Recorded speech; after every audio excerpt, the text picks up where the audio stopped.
Are you here? We good? It said starting. Are we ready? Alright, let's just get right to it. Today we're going to be watching the Xbox Game Pass showcase. As you can see in the title. So, I thought I was supposed to start at 1. Why is it early? Can I...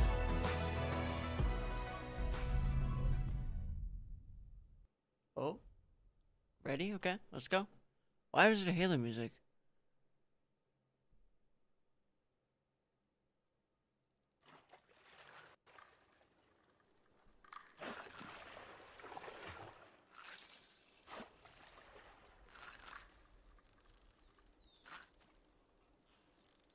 Fishing?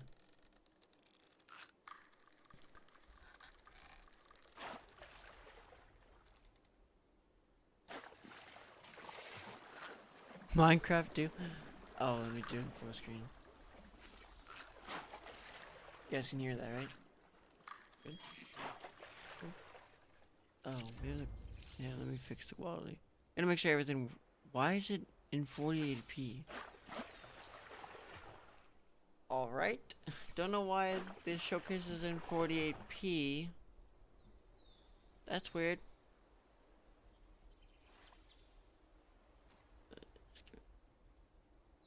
Why is it in 40? Never mind.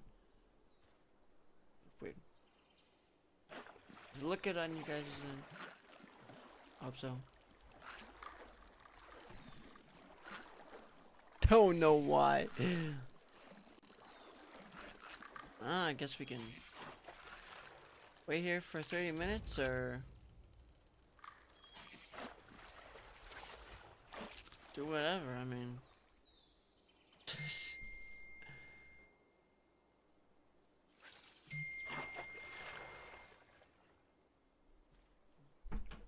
let me just turn it off. So.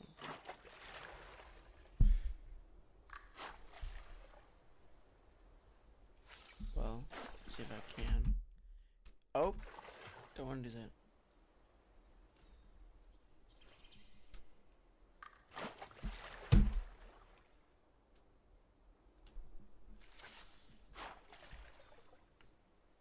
Oh, I realized that starts at 1 for me, not 10.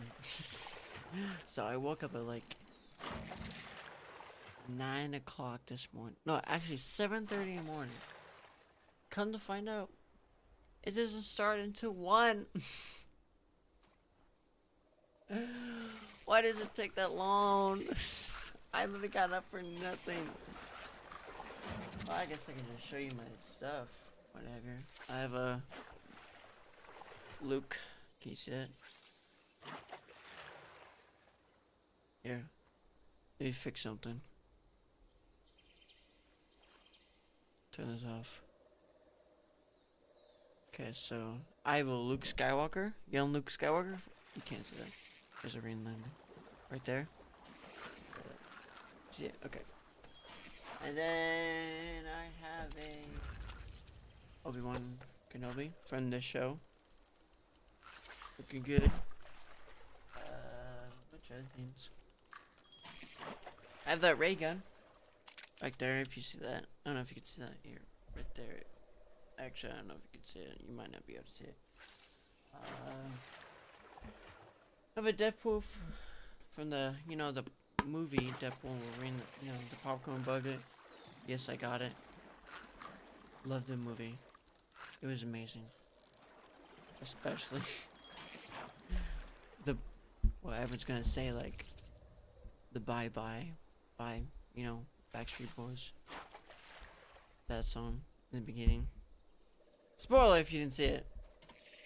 You should be able to see it. It's in Disney Plus or something. I hope you saw it, cause it's pretty good. Pretty good movie.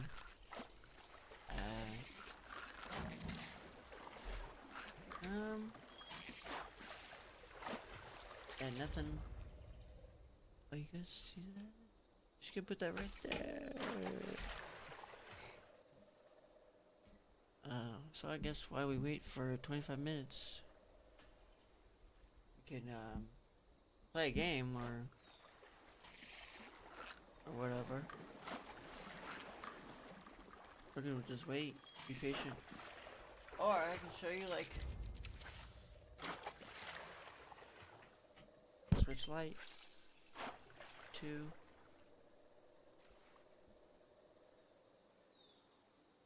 Not 2. Sorry. Switch light. My bad. I don't have the 2. I hope I get it for Christmas, maybe. But I got a bunch of games on here. A bunch of like old stuff.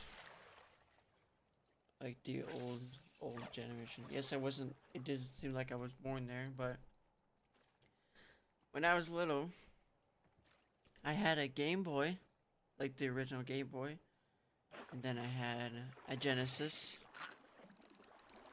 I had a Xbox 360, a PlayStation 2. That's one. PlayStation 2. And a bunch of other stuff. And I had like games on it. Mostly played the Guitar Hero, and we had Rock Band. We had Tony Hawk, Pro Skater 1, Pro Skater 2, 3, 4.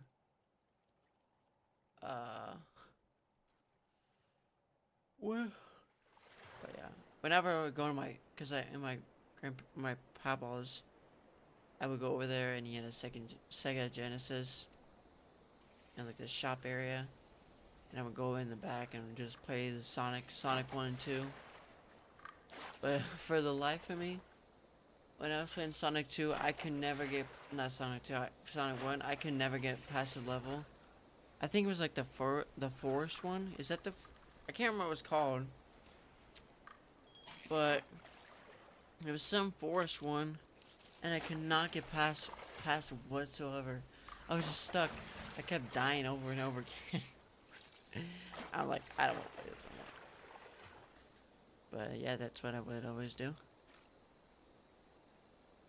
I see a lot of stuff here. Is this Fallout 76?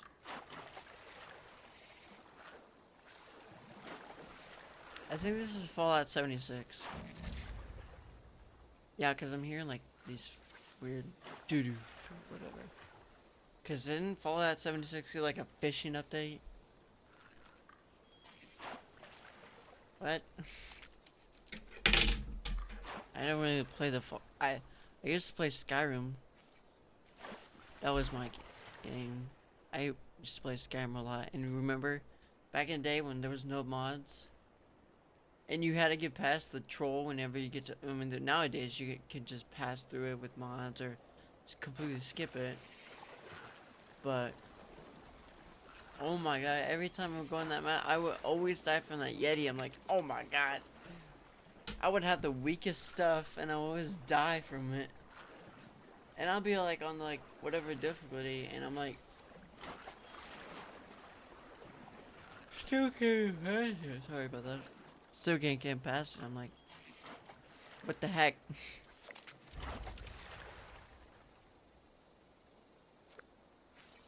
I love that we're watching Fallout 76. Fishing. There's an alligator.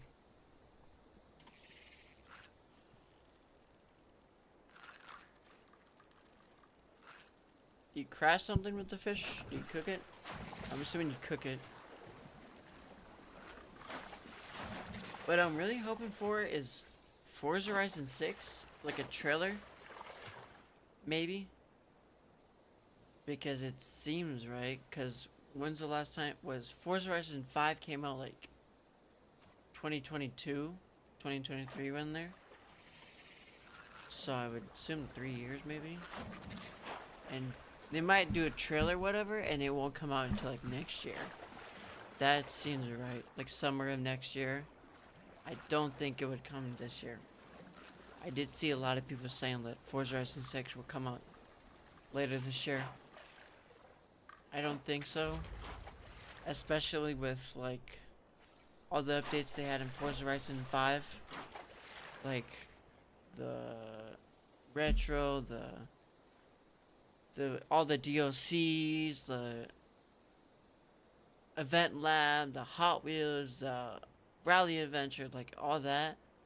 I don't think they had. Maybe they did have like a team on the side working on it, but it's highly unlikely that happened. So I'm pretty sure they're gonna make a. I hope they do a trailer, and then they do. It would say like coming next year, or coming in 2026. If they don't do that, this is gonna be like, what even is this? If you don't put Forza Horizon 6 or a trailer or something, or a teaser or whatever, I would be devastated. There's no Forza Horizon 6. People also say, I saw in the chat in the showcase that people want Persona. I never really played that game because I don't know. People want Spyro. Maybe Spyro 4. People want, well, obviously Gears of War. Maybe like more trailer to that. E-Day. Gears of War E-Day. And there were people saying Half-Life. Might happen, I don't know. Sorry. Right, my nose is just. But yeah. Half-Life maybe. People say GTA 6 is coming out in May next year. That's what it said, whatever. Which I would love. I hope.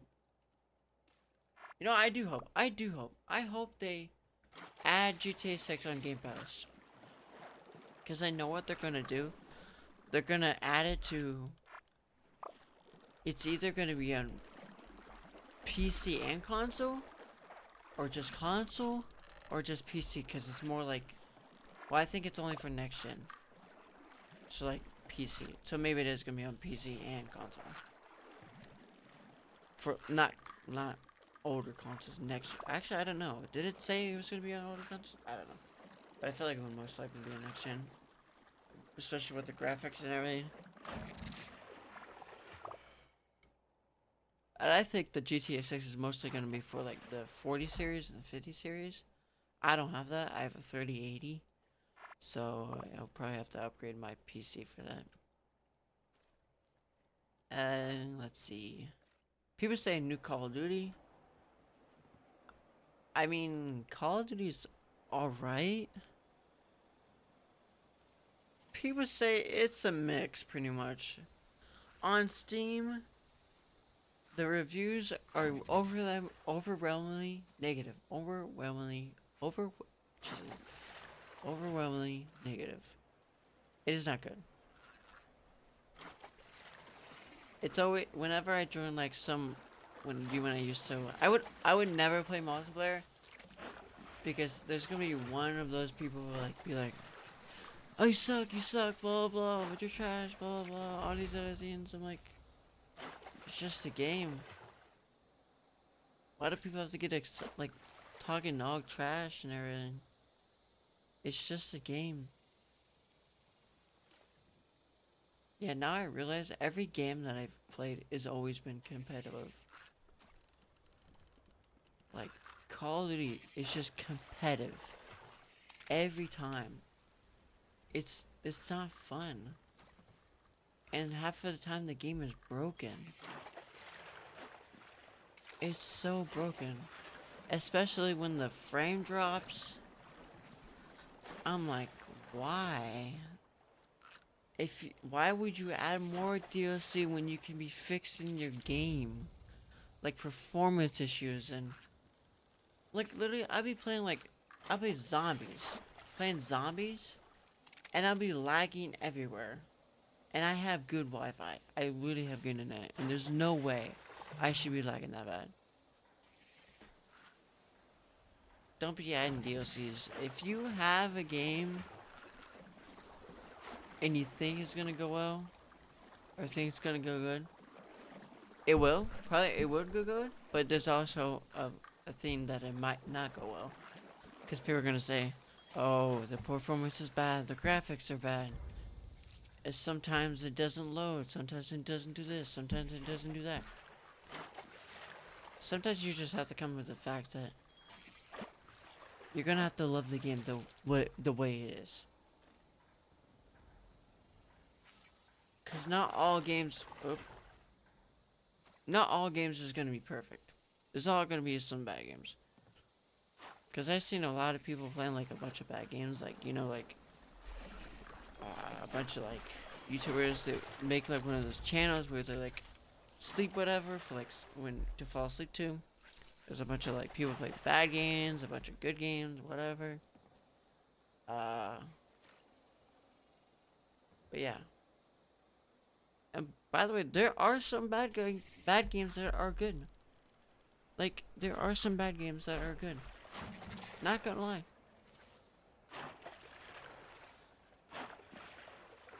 Like I don't get it.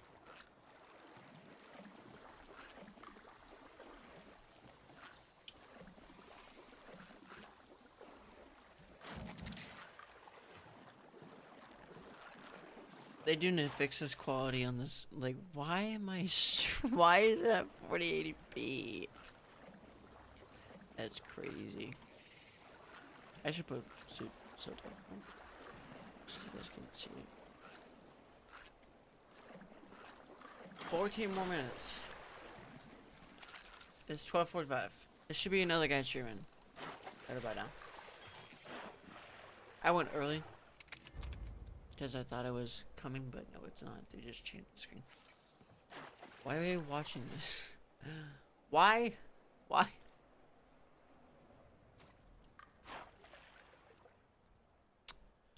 I'm glad you guys can hear it. So.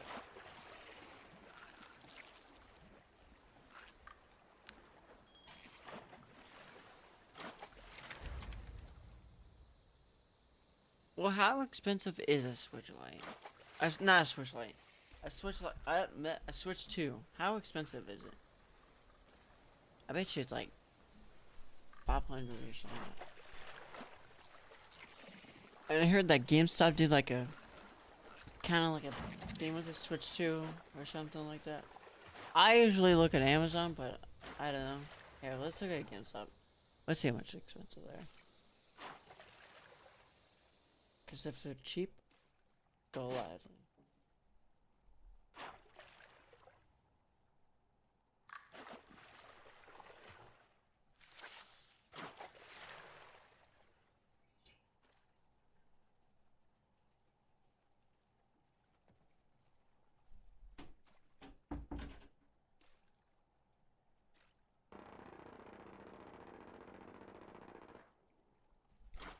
So the Switch 2 cost, without the Mario Kart World Bundle, is $450. So that's technically $500. But with the Mario, the accessory bundle, and the Switch 2, that's $625. I want the Switch 2. It just sounds good. I had a Switch, but I sold it because I just, you know, it was alright, but like sometimes it just didn't.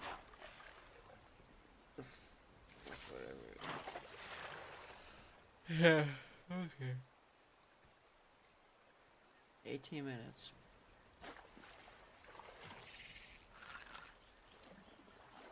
We're not even. We're not even 10 minutes.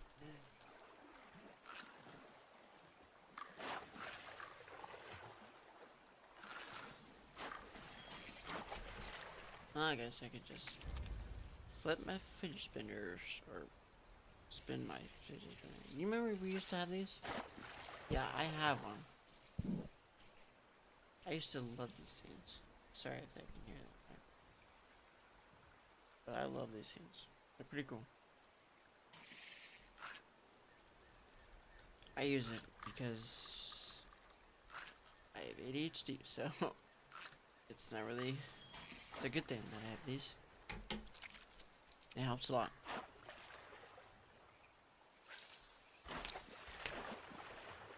Woo.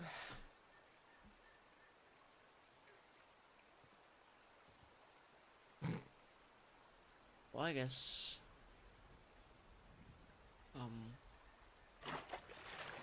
Honestly, don't know what to do. Oh, and I have a quest 3 yet, so I didn't get the quest because I didn't have enough. So get the quest 3S, which actually,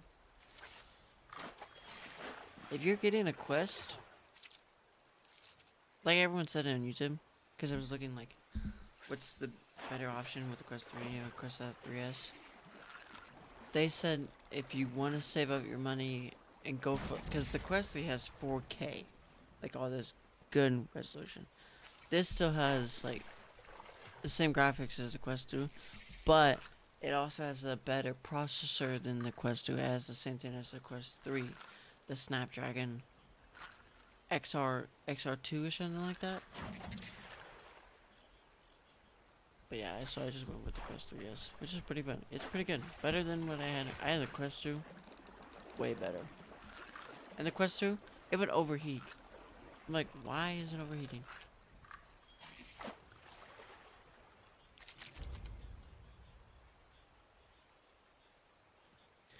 Nine more minutes. 9 more minutes in this. It has to be hard. I wonder if I can start it up.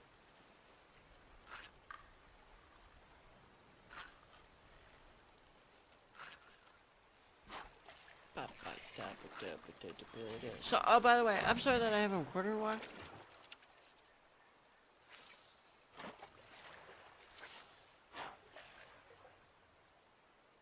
Let me just say, a lot has been going on these past few months. So I haven't really had time. I mean, I did have time, but I just never really got to a chance to do it. So yeah, a lot has happened these past few months. So yeah, I would try and get into, because we still have to finish Lego Marvel Studios 2, not 2, 1, and then we have to get on Lego Marvel Studios 2. So I'm just gonna completely skip Batman. Because, and plus, I don't have the Lego games, sorry, on the Steam, so, yeah. Unless you want me to do Batman, but I feel like it's gonna be a lot more work, so I'd rather just do Lego Marvels and Lego Marvel Superheroes 2.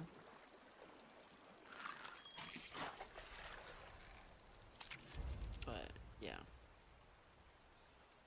I don't know nothing about DC. Yes, I did. I watched the Zack Snyder Justice League. It was good. Better than it was the first time.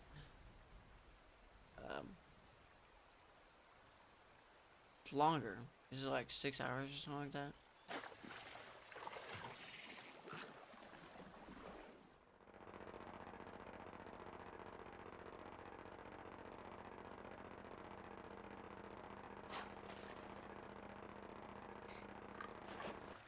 What are we watching in the background? Why is it still at 4080p?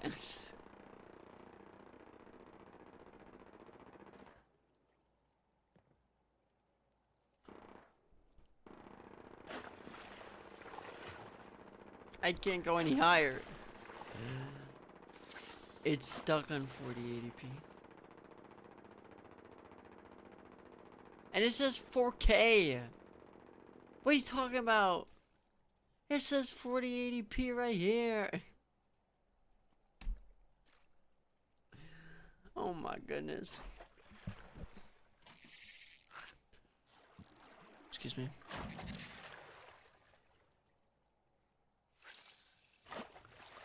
I can barely see what's going on. I can barely see. Why is it better quality here than it is here? What? Like, it's so weird. Why is it so... I don't know. I don't know why I was doing this. Don't know why. Oh my goodness, sorry.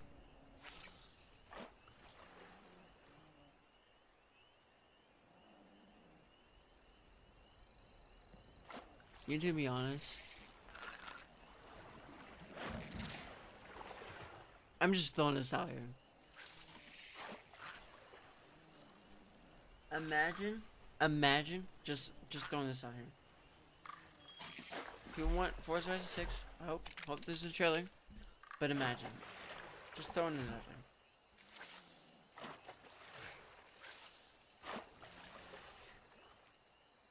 there. It's just throwing it out there. Imagine. Oh my god.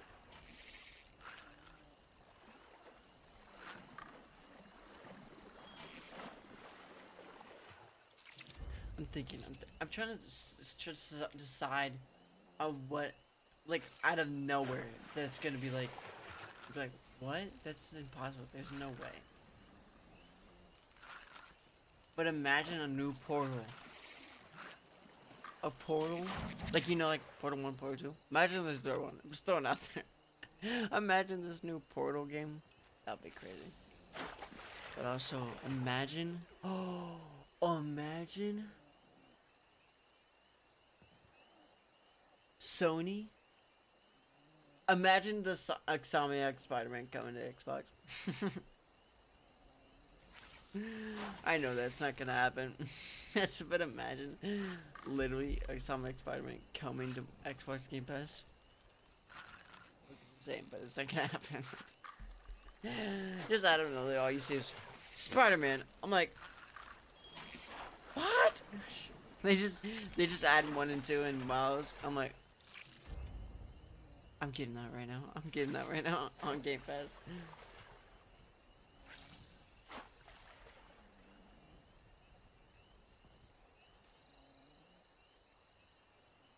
Like, imagine Nintendo games on the Series X. And you know what they should do for Xbox or Game Pass, whatever? So you know how, like, Nintendo Switch had, like, the... You know, you could play, like, the Nintendo 64... Like, I showed you the 64, the Game Boy Advance, the Game Boy, all these other things. Imagine they do that, but, like... These 360, well, actually, never mind, that's dumb. They already do that, it's backwards compatible. They already add. Never mind, that was dumb. That was dumb, dude. PlayStation does that too. And Xbox didn't really have many consoles. It only had 4. And Nintendo had way more consoles than the Xbox. And PlayStation. How is that even possible? How old was the PlayStation 1? PS1? I have no idea. But if you think about it, Nintendo has more consoles than the Xbox and PlayStation combined. They had the NES, the Super NES, the SNES, the Game Boy Color, the Game Boy Advance, the Genesis. Yes, that's Sega, but technically, whatever. Like, it just keeps adding. The Switch Lite, the Switch, the Nintendo Switch 2. It just keeps going. And then you have the DS, the DS Lite, the DS, 3DS, the 3DS XL. I'm like, the Game Boy Advance SP. Oh my! It just keeps going and going. By the way, we have a minute left to the showcase. Come on, people. Come on. Let's show a good time. What'd I say that?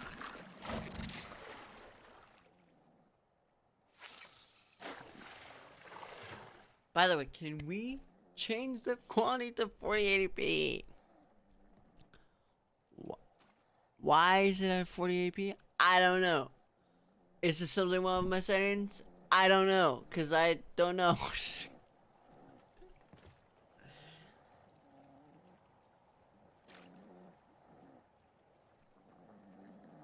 Is someone snoring? When? Who got there? 15 seconds. There's audio. Here we go. 5, 4, 3, 2. What am I doing? Wow! Let's go. Here we go. Can we stream in? No? Still can't. Okay. Let's do this. We still can't stream. Why is it better quality in there than on here? Expo Game Studios present. Okay, so. Let's see.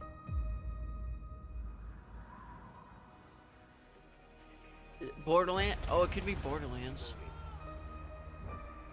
Can I not? Why is it not that group of? I don't know. Do you think I'd care that the colony is in disarray? We didn't come to Arcadia to get bogged down in pointless warfare. We came to spread freedom and liberate resources for profit. But this pesky Earth Directorate agent is mucking things up. They're not alone in doing so. Yeah, why is and it? they think they can just choose how things play out. They could stop us I don't know from why stealing the it's Protectorate's not in good brainwashing quality. technology, which we need to That's improve weird. our market share. I hope you guys can see very well. What if this stranger aligned with the Order and that world computer of theirs? That could be the key to closing the rifts that threaten the colonies. So, you see why this menace must be wiped from the face of existence. Or, better yet, brought to Maybe it our is side Borderlands. through the power of Borderlands capitalism. 4? Now, let's get out there and buy our way to victory! This looks like a Battlefield 4. Not Battlefield. Borderlands 4 kind of vibe. Or it could be completely different.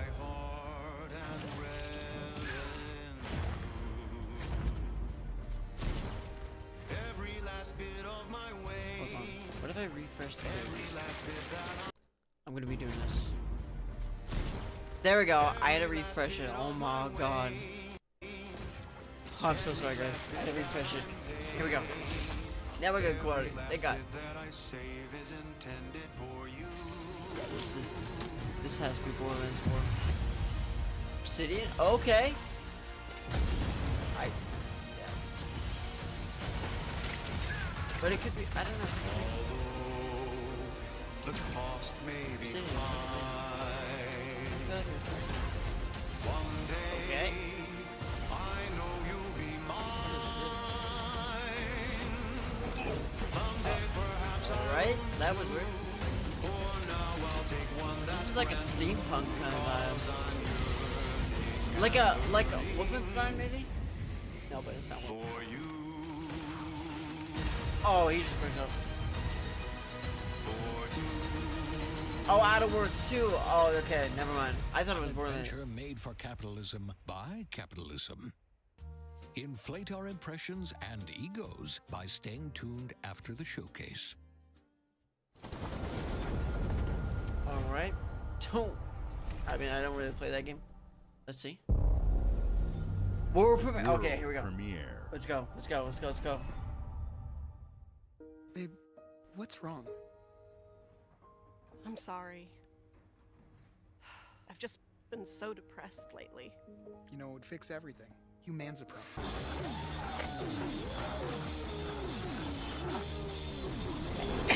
Bless you.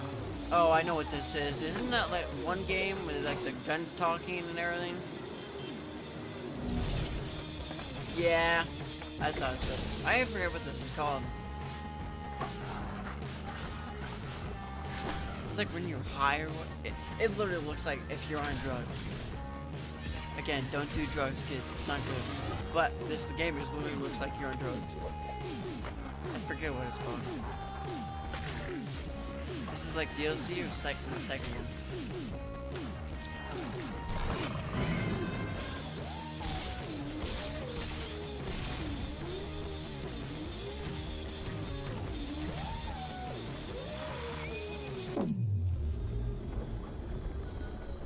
That's kind of like a pyramid head kind of guy. Whoa. Alright, yep. Yeah, humans are barely sentient. Scientists have done studies, and their brains are like half the size of ours. High on life? Yeah, 2? Okay.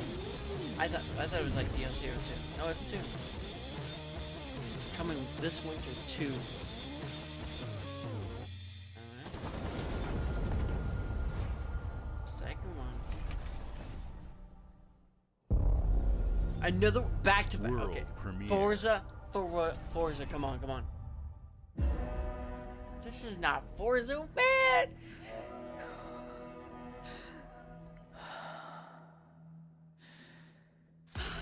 Oh, Witcher. No.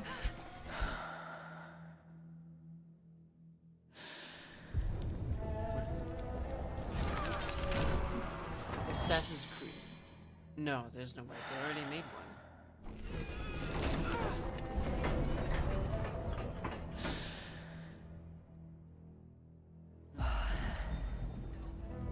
It looks like Assassin's Creed.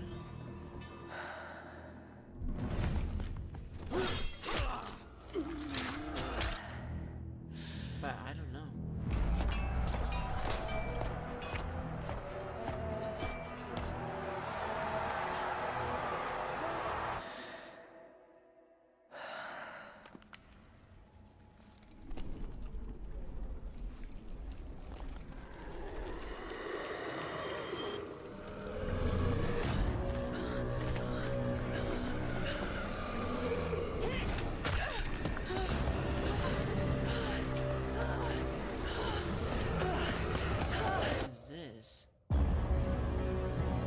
What is that?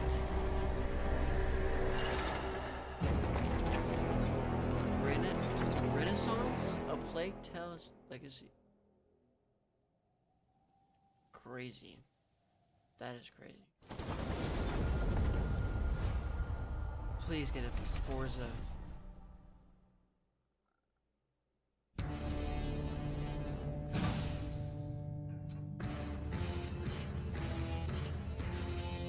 This is when they do like the controller. Yeah, they're doing the new controller. The series. No, what is this? A portable? A portable? A portable?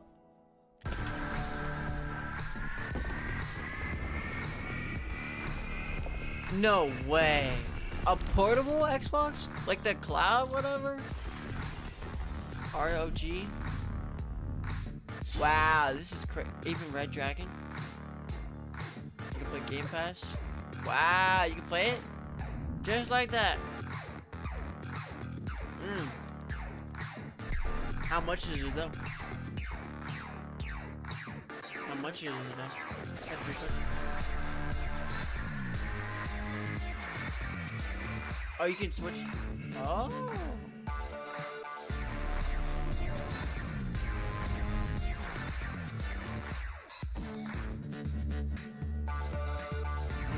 it have Hall effect?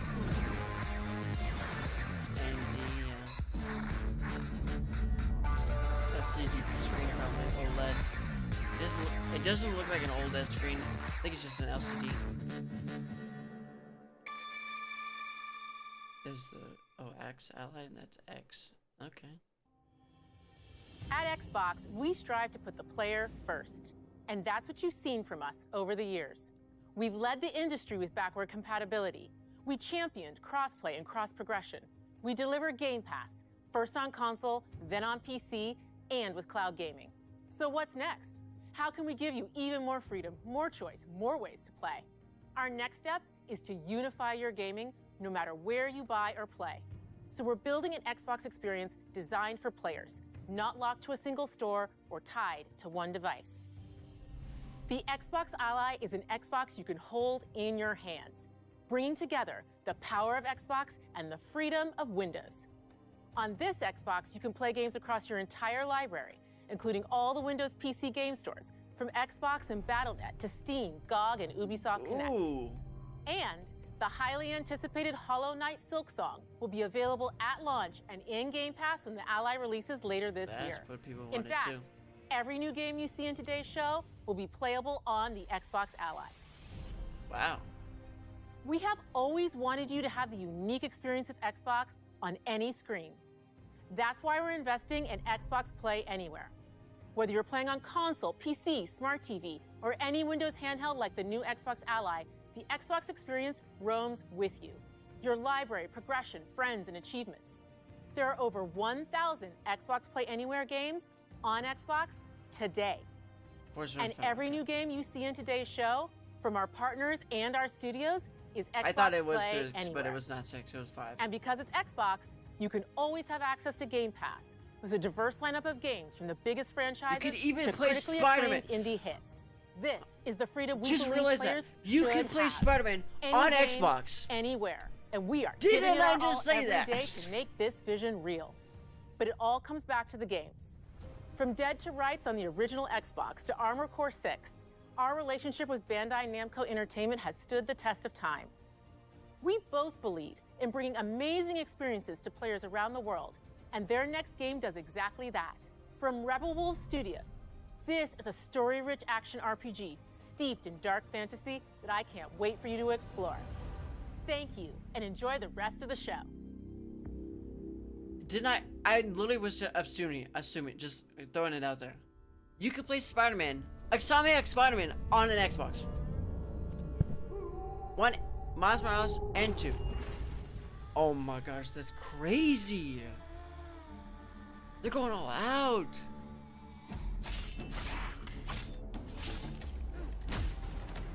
Why is it lagging? Monsters have always been here, I know that's not me. watching from the shadows. And when we were at our weakest, Okay, he's not really came out drinking the into the bottle, light. but okay. we feared for our lives. But we should have feared for our souls Can instead. we show that? The vampires didn't come to kill us. No, Why? Oh. they came to rule. To turn us into mindless, docile cattle. Not me, though. They tried to change me into one of them. But I became something else instead. Wolverine. Their worst nightmare. What is he, Spider-Man? A Dawnwalker. Oh, we can do the stay in the night. Trapped between the two Oh, worlds. daytime and nighttime. Fighting to even the score. Fighting to understand the evil behind it all. He is out there watching, seeping into you, growing.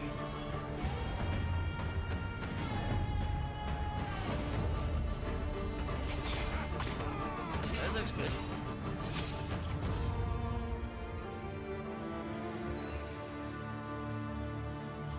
But that's crazy. Spider-Man on Xbox. I just knew. No, I just guessed. I don't know.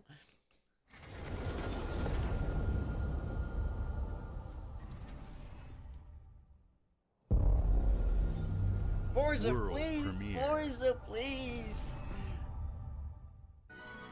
Oh my gosh. What is this?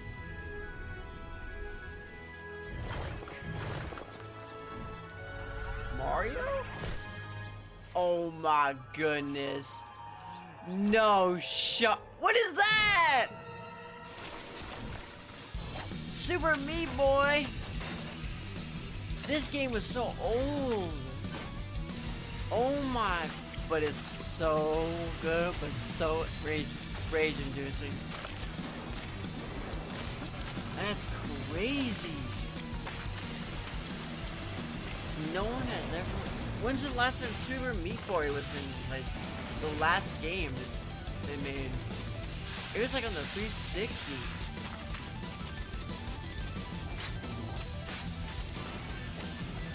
My question is, has the like any developers out there, like or playtesters?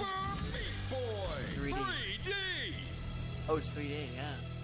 But why did it have a Mario thing? That's weird. It had a Mario. Oh. Now this could be Forza.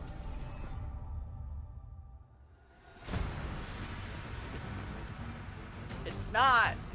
Why is it not? Watch your back, Yakumo. Oh. You're a wanted criminal now. I'll kill the Dark Dragon myself. Is It's this my Final mission. Fantasy? My duty as a Raven Ninja. No. I don't know what this is. This is a movie Final Fantasy Breaking kind the of. Dark Dragon free has its consequences. Well, maybe it is Final Fantasy. I don't think Final Fantasy had gore in it. Did it have gore? I don't know. I never played them. This is it. Sayori. No, Ninja Guardian, whatever the There's damn game something is I need called. to Oh my gosh.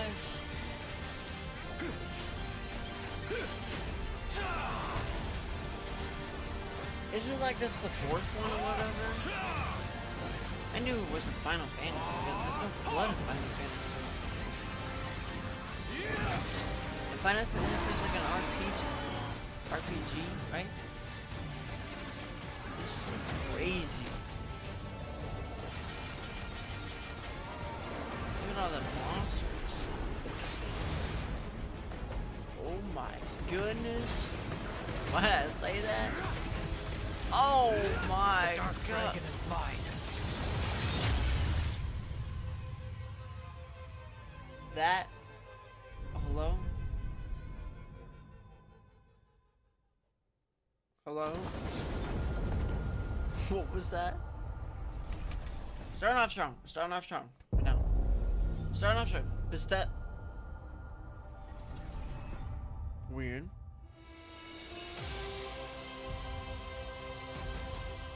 Star Wars?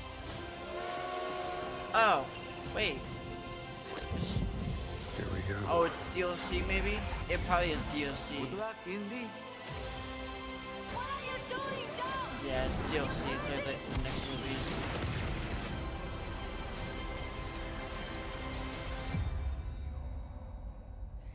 Yeah, DLC. Yeah, it's a DLC. This It's is like- where it starts.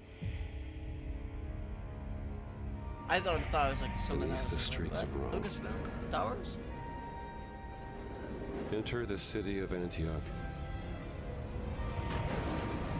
Find a secret relic. Bring it back to the Holy See. Defend the secret. They worshipped the giants.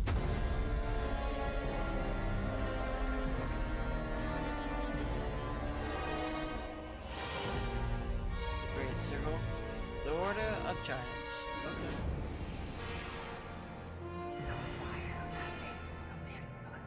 Kinda.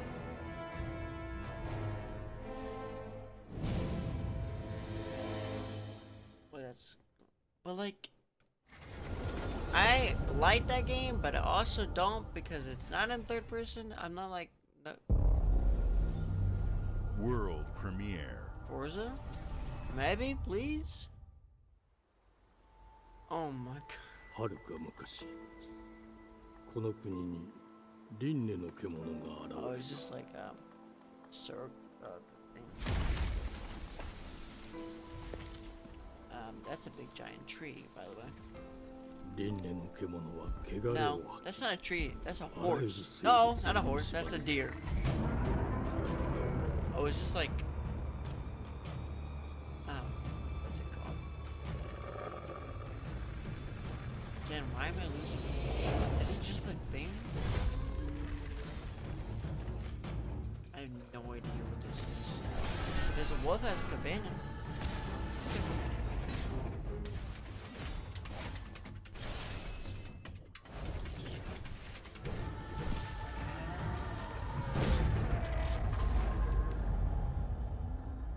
Does she not have a voice? 西暦4026年 4026? 人類は滅亡を待つのみ。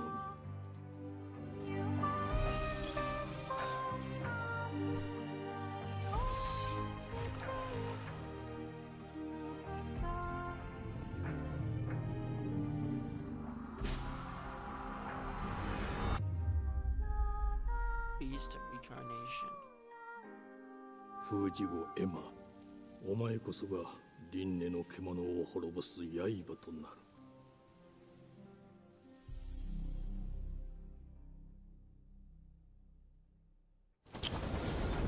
Alright. Alright.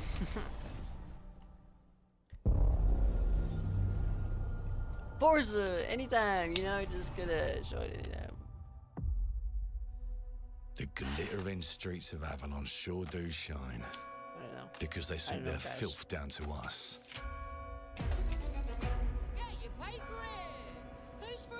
This is Bioshock?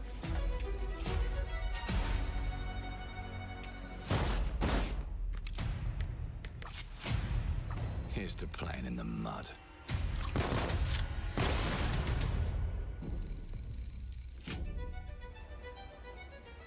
It Life looks here like a ain't for the Bioshock. soft-hearted. Yeah, it could be Bioshock. You will be paying me back until you fucking rust.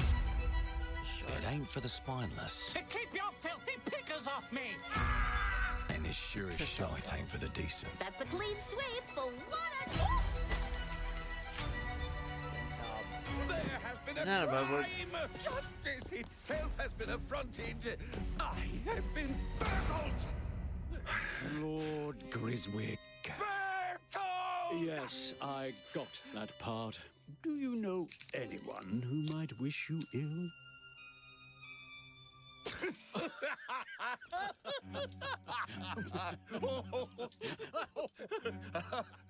We can't arrest and question everyone. Let's see if we can narrow the suspects down a bit. They were, trust your instincts, sir. Tall, Yes, sir. built rather slim, well, muscular. Mm-hmm. Was very quick, agile. Go on. With a mustache. No, larger. I see. Quite fashionable. That's the fiend who robbed me. They got my good side this time. Breaking in is the easy part. Oh my god. Your brandy, sir. Getting away with it is the real trick. These candlesticks ain't gold. Worthless and dull, just like you. Nah, I have a customer. How can I help you? I'd rather talk to you, Errol. Sounds like I'll get a better deal. You talk to me first, and him never. Got it?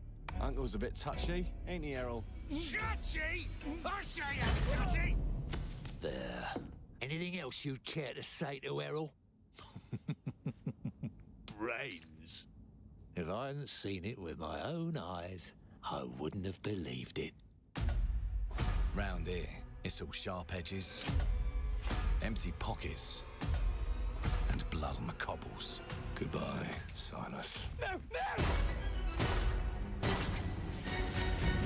I'll hurt you, you fucking meatsack! I'll leave you with a pissing pan of peaches!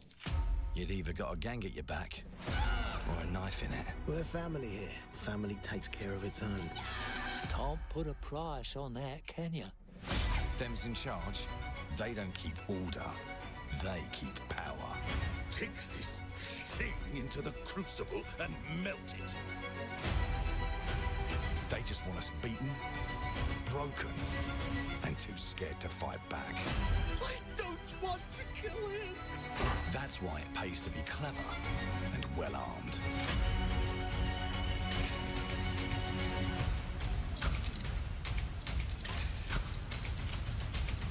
Let's go and end a few arguments.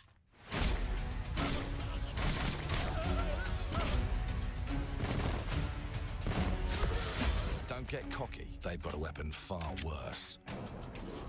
Time. It's just called 1895. And if they can rewrite history, they can rewrite us.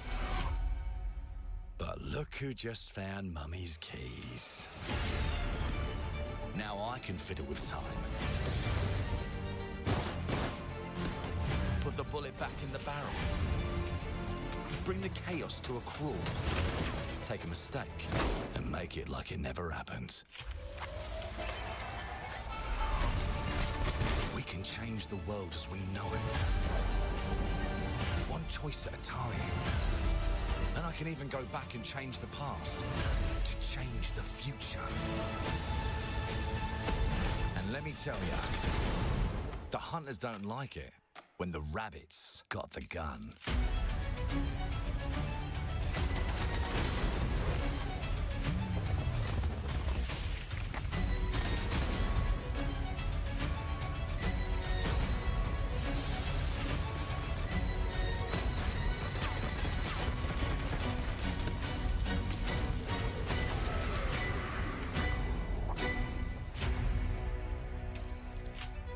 It's not Bioshock. Alright, Clockwork Revolution.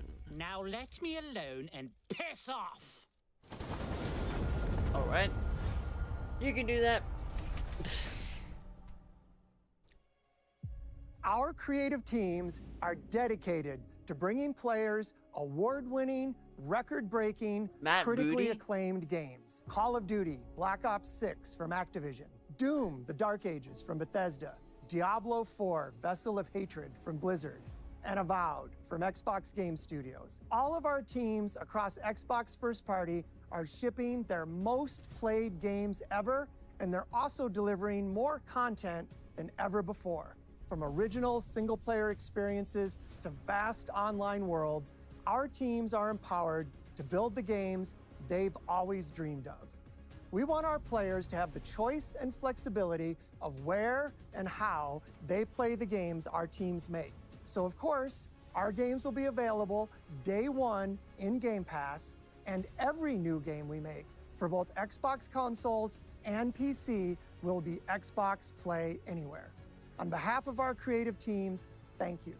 These experiences don't stop when you put down the controller. As you've seen in recent years, more and more of our characters, stories, and worlds are expanding to brand new audiences through TV and film. A Minecraft movie and the Fallout TV series broke records and brought millions of players into the game. We have more projects in the works as gaming continues to influence film and television like never before.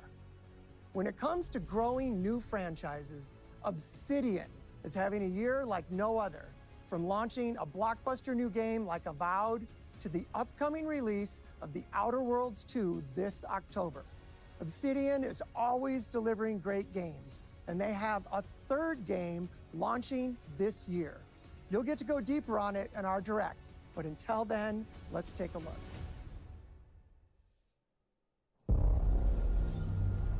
World premiere. Forza, come on!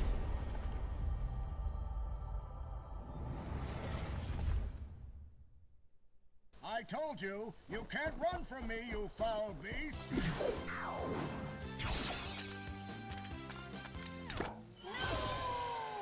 With new flexible legs, the yoke girth action figure can ride anything!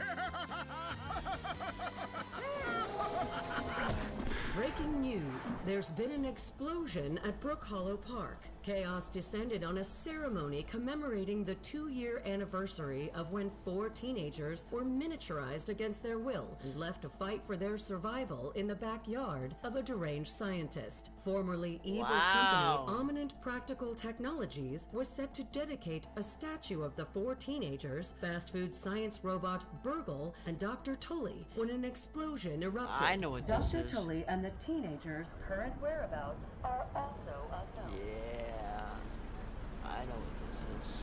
Hello, neighbor.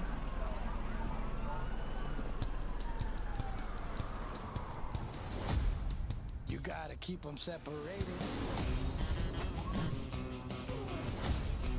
Oh, it's guarded, grounded, grounded.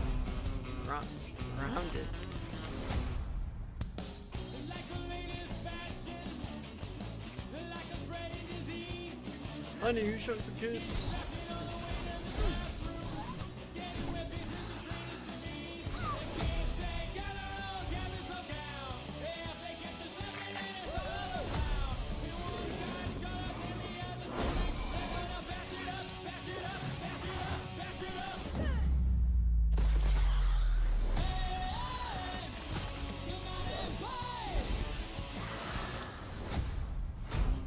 Grounded 2!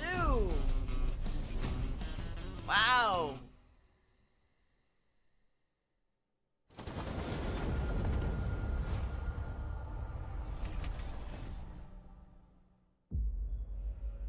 The predecessor, ND3500, reached. Accessing predecessor's travel log. Attempting data salvage.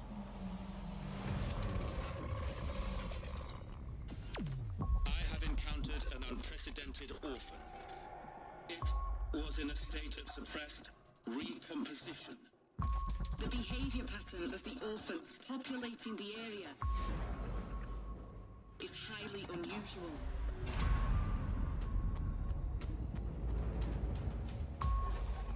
They become exceptionally aggressive.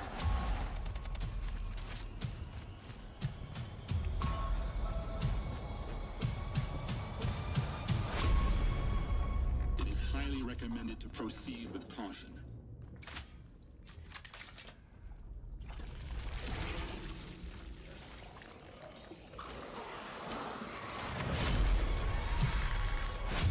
They seem to act more consistently, in coordination. Destroying the nest is now a priority. Oh my. Such is our calling. Such is our calling. Kronos, the new dawn.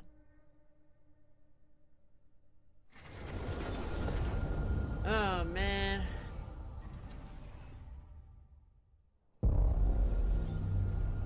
No,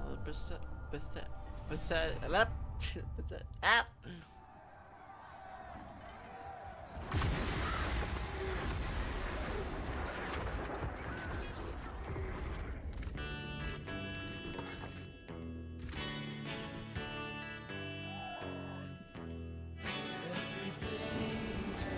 Oh, I was like, Skyrim remaster.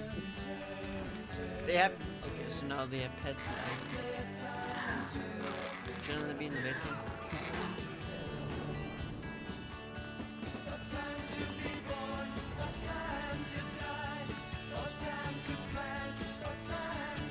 Wait, can you be an animal?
And then, years later, it turned out to be a saber-toothed tiger.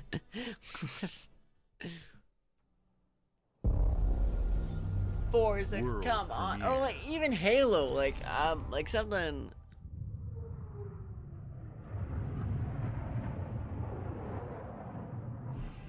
Mayday! Mayday! Code 1 to mission control, we're falling! Where's Liar? Thomas, the ship's breaking apart! There's no time! Evacuate! Now! Thomas, come in! Ariane, you sacrificed everything for a new world, to save mankind. And I'll always love you for that. Oh, don't be like a sad. This music? Why is it gonna be this music?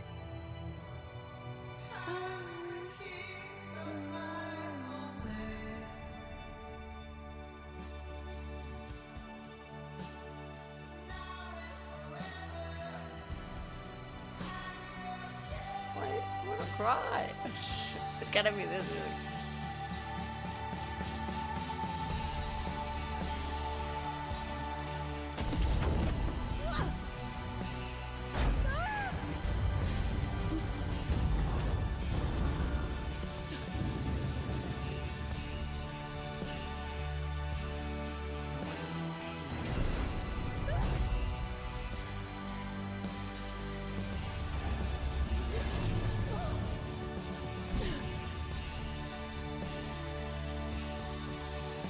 This kind of looks like Martian, like the movie with what's Thomas, his name? Wherever you are, I'll find you.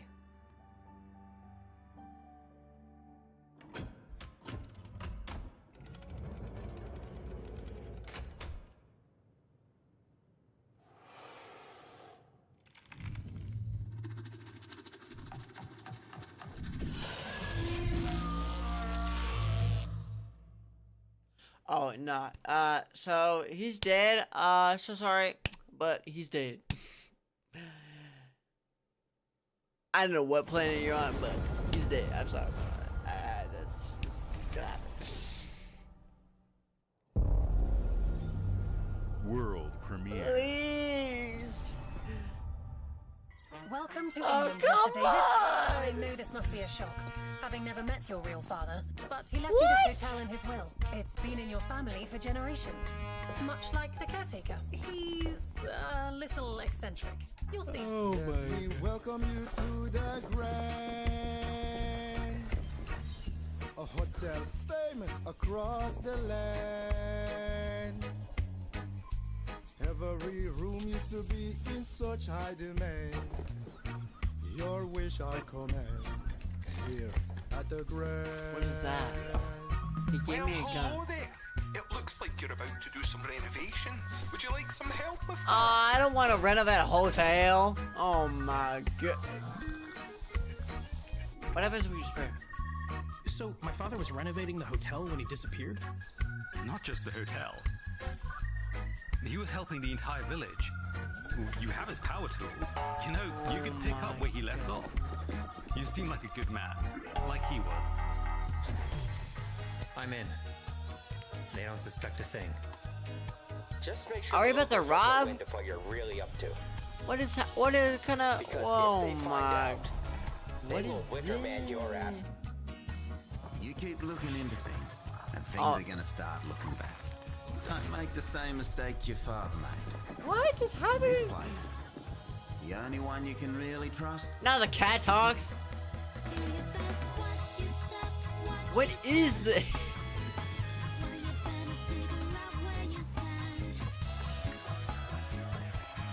The policeman is now.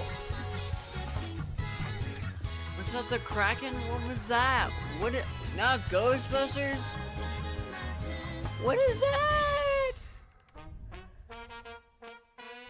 There are no ghosts at the Grand.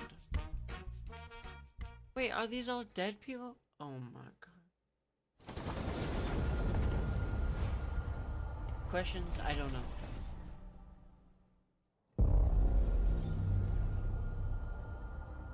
If we don't get forged in this thing, There are as many gods in the world as there are stars in the heavens. And when we need their help, peace and us a hero, who would have guessed the defender I don't know. of my homeland Starting to not like this. would be my daughter? I know I should be like. She unlocked the heavenly spear, but is she worthy? What is this?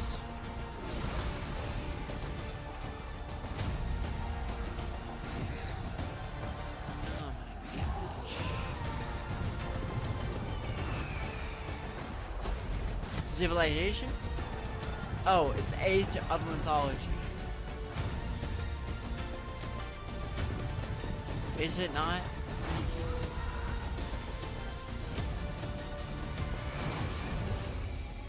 It's Age of Mythology. You can't rule if the heavenly spear is mine. I don't. No, Xbox. Again, this is not what we wanted. Well, wait. 주권 국가의 자주적 결정을 누가 허락하는가? Actually, I don't. Let's see. 만약 이 결정이 패권 국가의 특정 정치 집단의 이익을 저해한다면 당신의 특정 행동이 대중의 의사결정에 영향을 미칠 수 있으며 반대로 누군가는 당신의 의사결정에 영향을 주려 한다는 것을 인지할 때 It looks like Call of 자신만의 Duty, 온전한 입장을 세울 수 있지 않을까? but it's not. 당신의 입장은 온전한 That is not 본인의 Woods. 판단인가? 그렇게 믿고 있거나 믿고 싶을 뿐.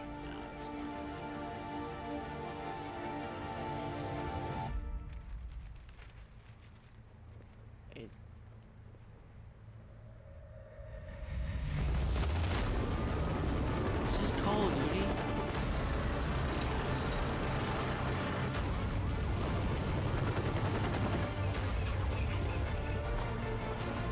Okay, it's not.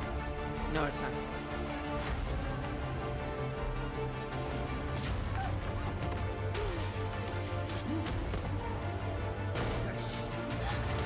당신은 무엇 때문에 분노하는가?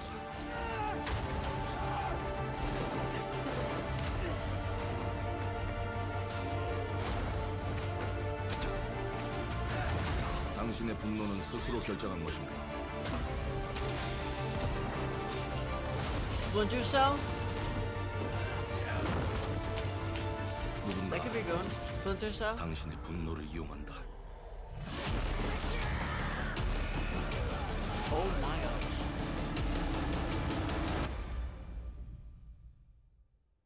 지정태. 지정태.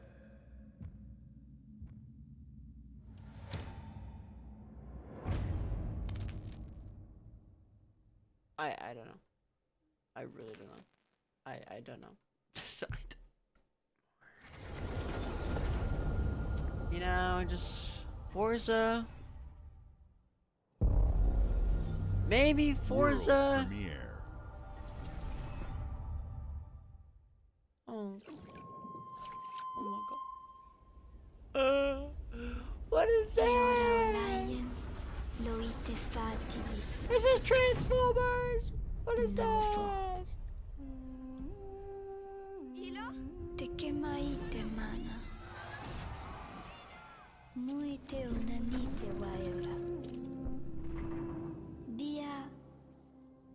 Novo tu alibemo iwalotano. I don't really like these 2D themes. Ona utalima. Di efema. Te onami. Kind of like 2D, 3D. I mean, I kind of like it, but like. Toma tu acalio. Terali. It's alright.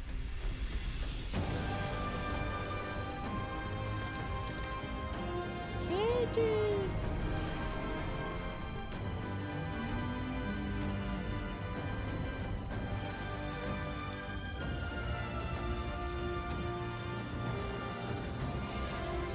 The kitty can turn into a fish now? I don't know. Kitty! Oh, I don't know what that was.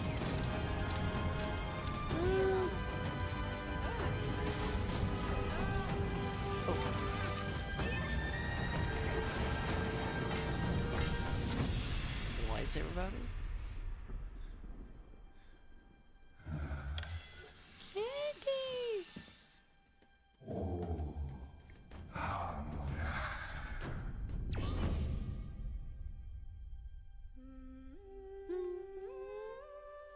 Planet of Lana 2 Children of the Leaf. I'm sorry. Okay. But you know, Xbox, just do the Forza. Not Forza.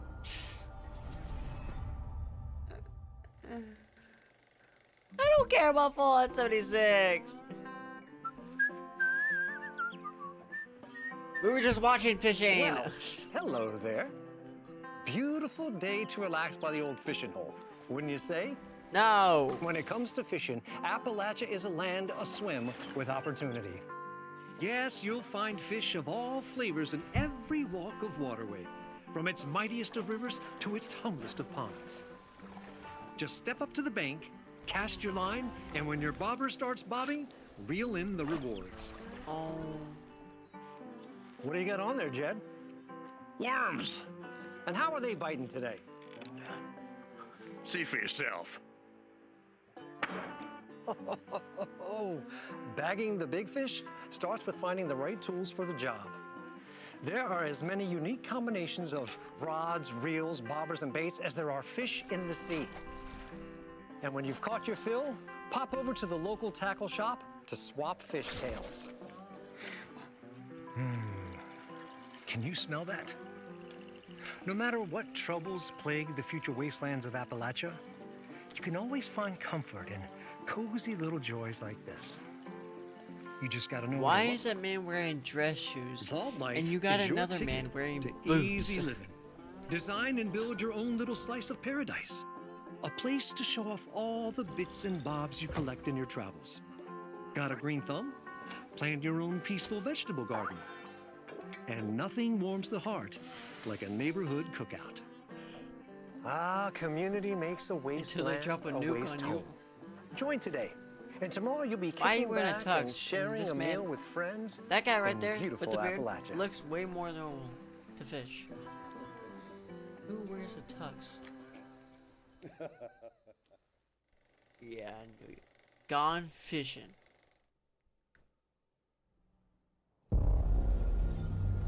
World premiere.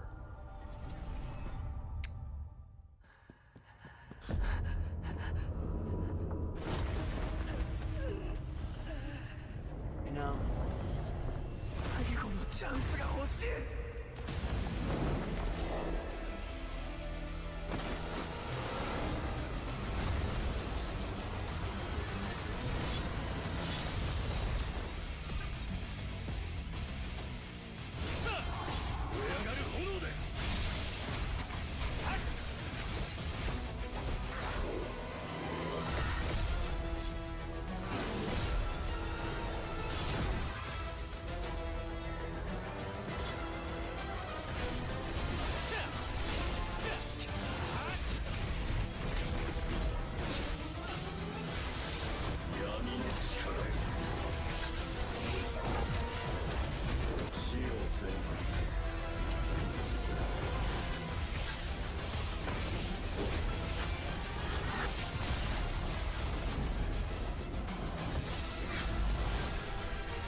You know, Xbox, just anytime, you know, just anytime. World premiere. Anytime. Oh my gosh! What is this?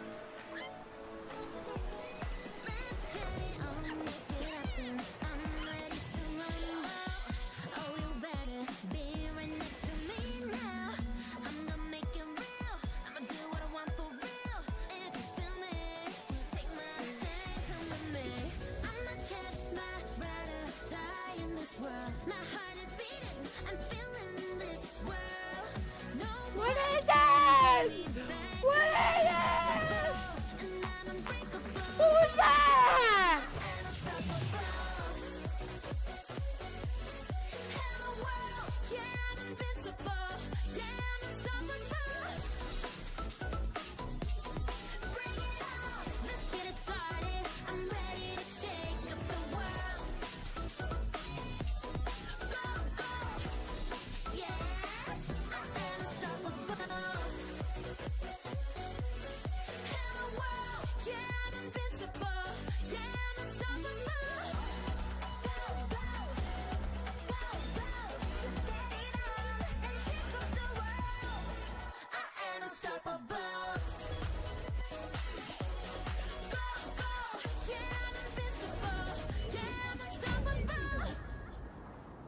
Hey, what's up, everyone? It's Tony Hawk Pro Skater. I just want to say thanks Love to the game. everyone for all the love and support we've seen since we announced Tony Hawk's Pro Skater 3 and You 4 get a few old. months ago. What's going on, These buddy? games have changed my life. But more than that, I've seen them help spread a love and appreciation for skating all over the world. And that means everything to me and the team. I can't wait for you all to experience the game. It's been rebuilt with so much care and attention to detail, with some brand new parks, new music, new skaters, and more. And you can enjoy it all with your friends with up to 8 players in multiplayer. Tony Hawk's Pro Skater 3 and 4 officially drops July 11th, and we have a lot more surprises to come. Check out the launch trailer now. Okay.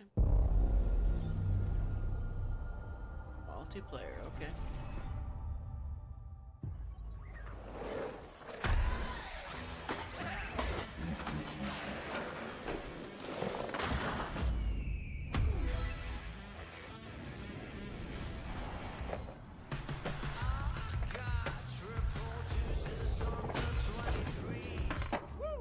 I remember that. And that. I remember that part.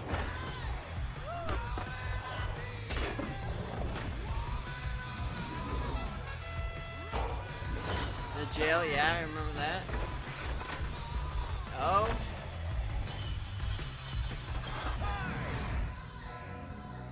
What was the airport?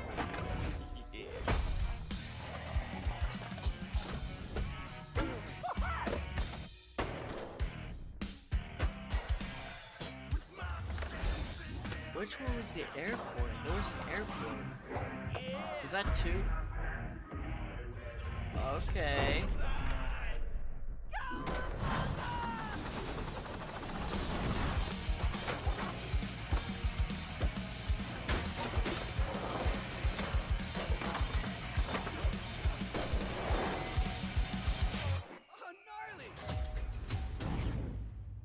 that's crazy. And 2.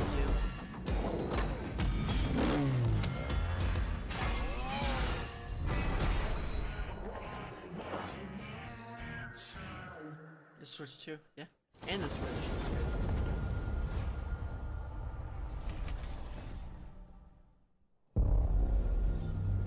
World premiere. This is not Forza.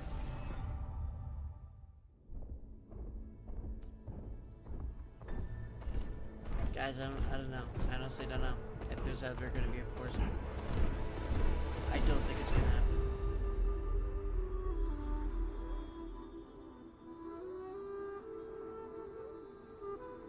I don't think Forza Horizon 6 is going to happen.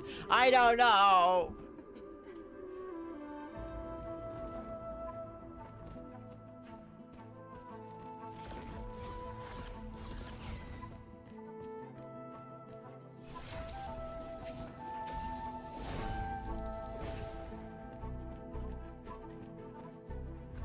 This... I don't know.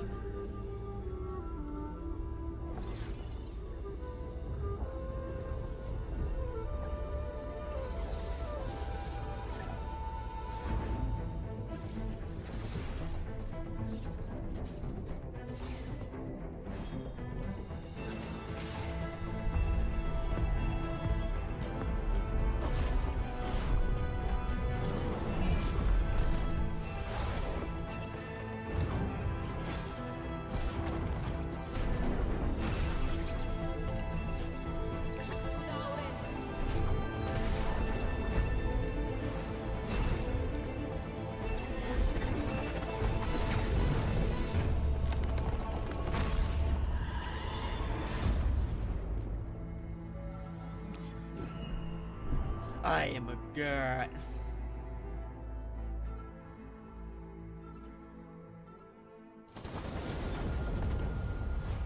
If you're watching the Xbox, actually,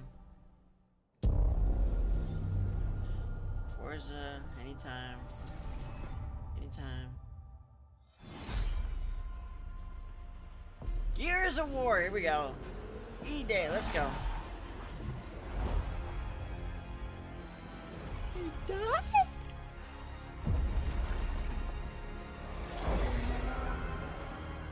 Oh, no, bro.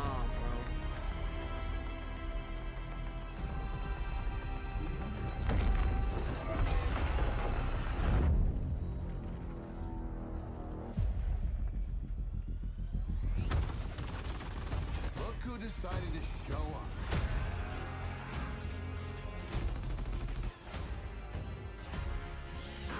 It's game time, baby! You think you can still find your way back home, Phoenix?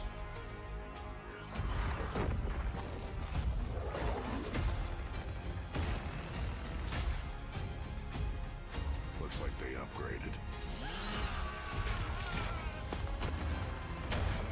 Who baby? Let's do this. What is this? It's like the originals. Is this just This is gonna a be remaster awesome. of the originals? This is not E-Day.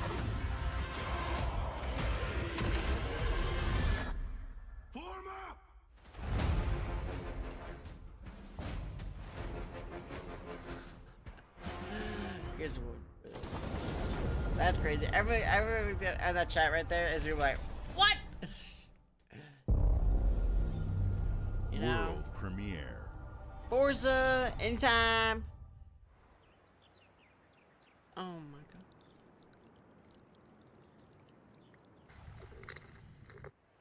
This is not Forza.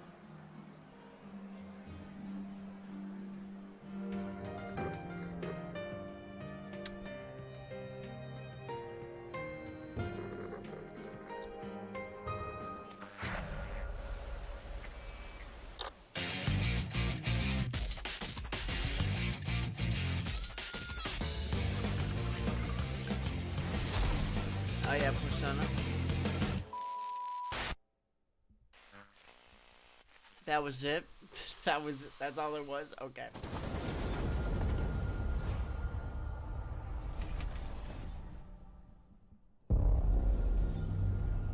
Forza, come on, please, do something. The Smugglers League Sea is of Thieves. always there. But you won't see us. You won't hear us. And the only way you'd ever know it is if that's what we wanted. As smugglers, we deal in the goods others are afraid to handle. Guns, explosives. And don't forget the rum. It's a life of danger like no other. So I guess my question is, can you handle that?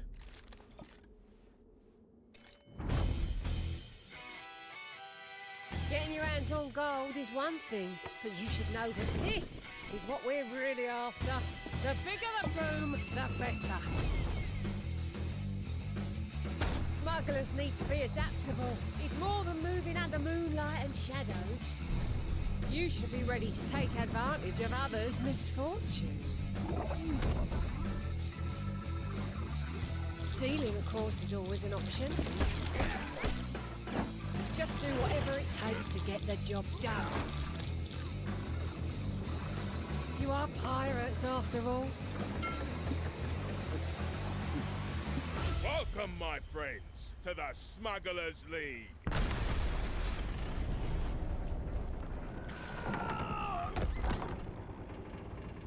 You're paying for that. What? Season 17, that is crazy. See if these so far. That's crazy. I don't know if you can hear me. I'm sorry. Just World premiere. come on.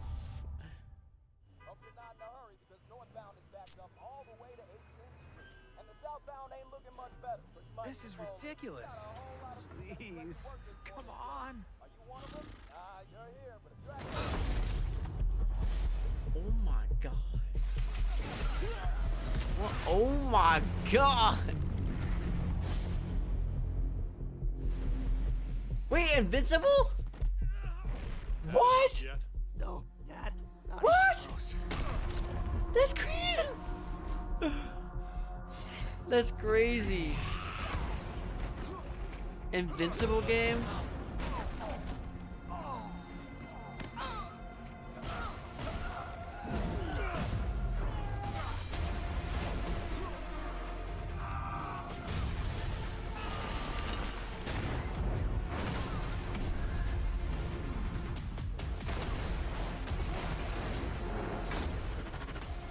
hoped you'd understand why I had to do this. Accept our rule, or die.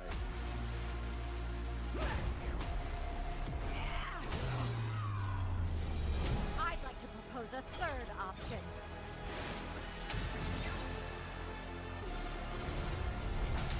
I'm not your son anymore.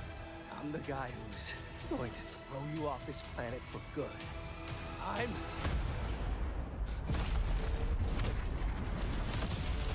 trusted you. Oh.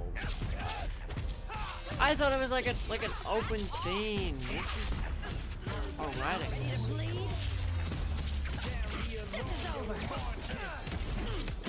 I thought it was like more like open war combat. Alright, coming through! Let's do this! Gotcha! Going up! Come here! Need a hand? Might want to look up! See how you like this? It's an army! Oh my I god. am ending you! I see it all now.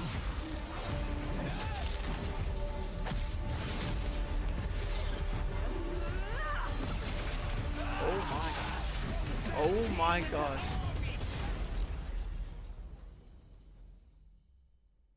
That's... I was like, why did they say world premiere? Now I get why.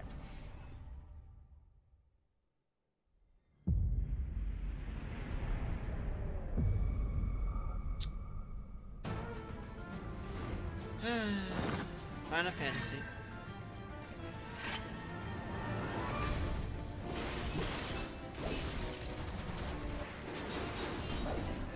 You know, we haven't really got a Metal Gear Solid in a while, or the...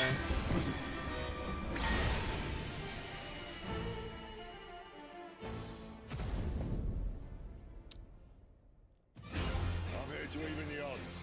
Any objections? Know your place, little lamb.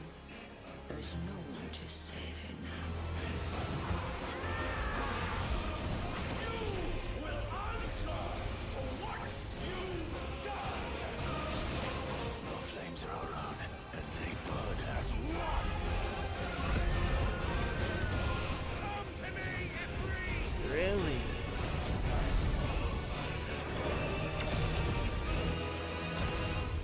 Final Fantasy. Valisthea cannot endure a second claim upon her being, but she may yet be saved by you.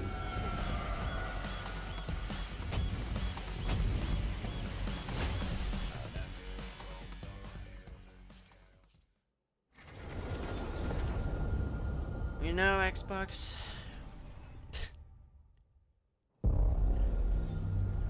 World premiere. Come on! Give me Forza!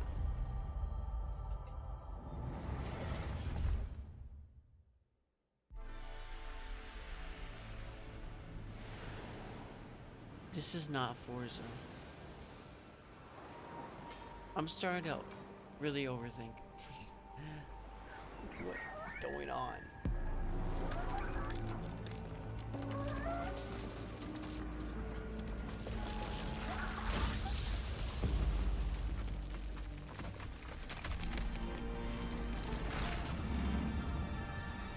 Oh, what else is this game?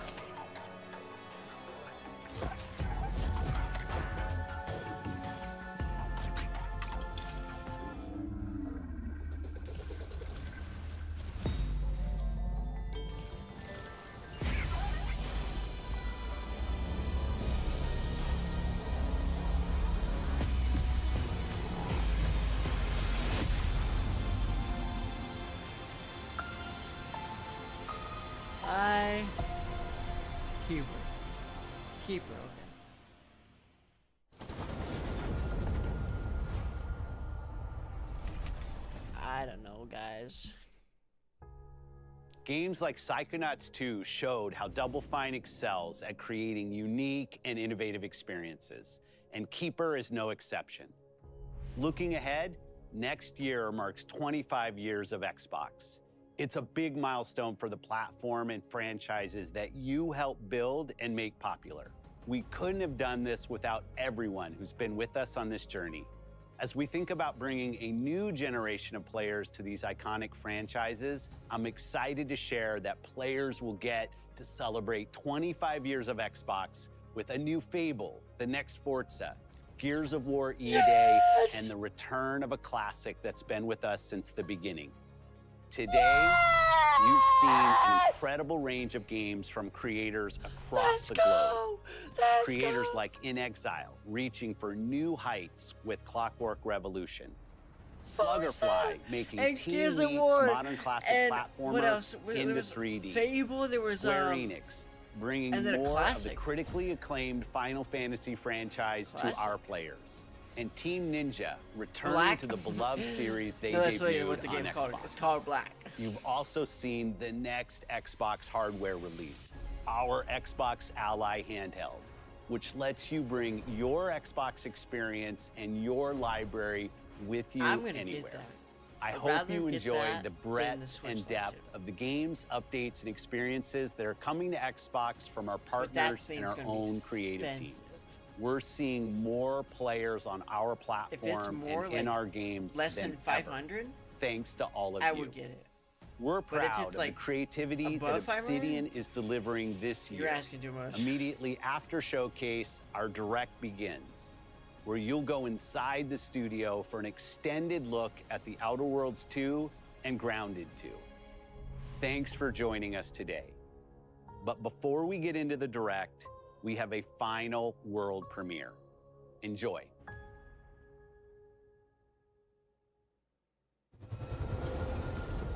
World premiere.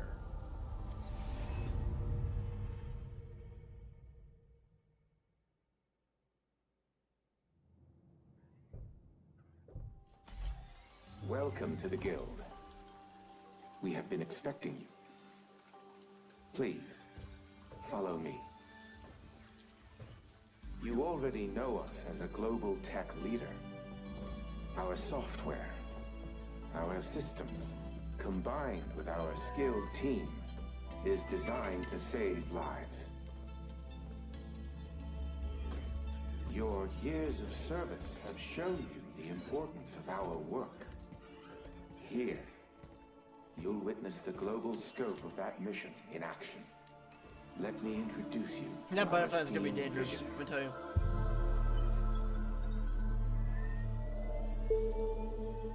For too long, we have been bound by outdated systems, accepting limitations instead of redefining them. The Guild is safeguarding tomorrow, now. Advanced Warfare? Now that would be crazy if it was an Advanced Warfare. Our advancements are designed to elevate everyday life, reshaping the future of technology on a global scale. I'm Emma Kagan, CEO of the Guild.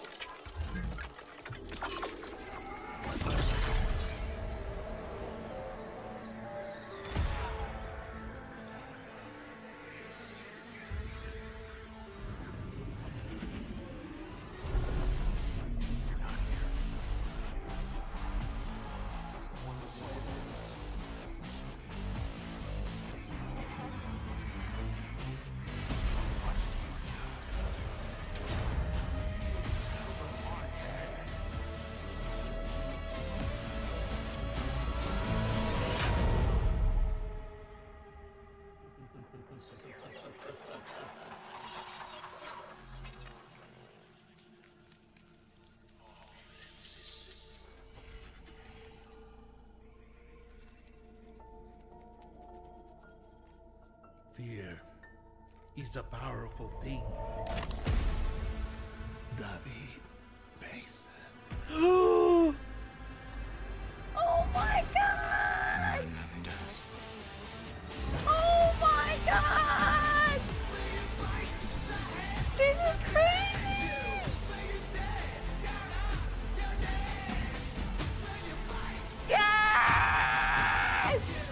off 7! Mendez.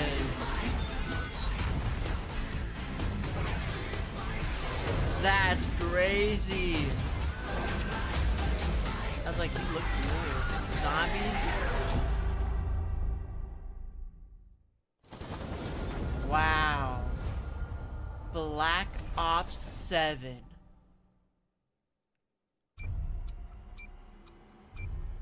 Wow. Black Ops 7?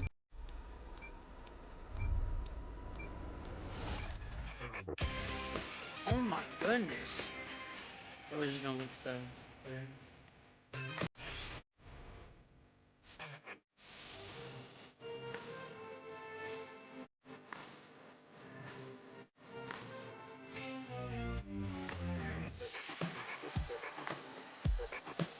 Welcome to Obsidian Entertainment. We here at the studio have joked around that this has been the year of Obsidian, with Avowed releasing early this year and now ending the year with 2 more games. And what better way to cap this incredible year for us than by doing what our studio does best, sequels. That's where I come in. You can get out of here, Fergus. Thank you so much. No, you're doing great. You nailed it. The sequel is the lifeblood of every great franchise. Think about it. The original creates the world and builds fandom, but the sequel, that's what makes it worth remembering. No sequel, no hoverboard. No sequel, no dual SMGs. No sequel, no raccoon tail. No sequel, no Zune 2. Which doesn't really exist, but I wish it had. There was a Zune 2. There was? There was a Zune 2? I'm Mark, the head of sequels here at Obsidian, and I have sequelized everything. Blockbuster movies to AAA video games to my first marriage, so trust me, I know what I'm doing. Come along on this journey with me. Part 2.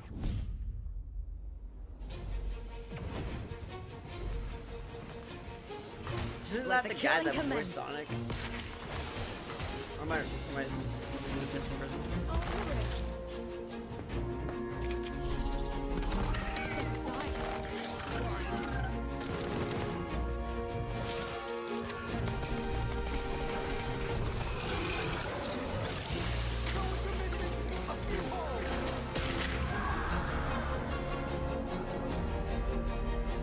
The Outer Worlds 2 is a sequel to The Outer Worlds 1. It's a continuation of the themes of robber barons in space and how people are controlled by the stories they're told by the people who have power over them. This time we're able to go a lot deeper because we have more time and money, which is a great thing, and we're able to make it a much more true Obsidian reactive RPG than we were the first time around.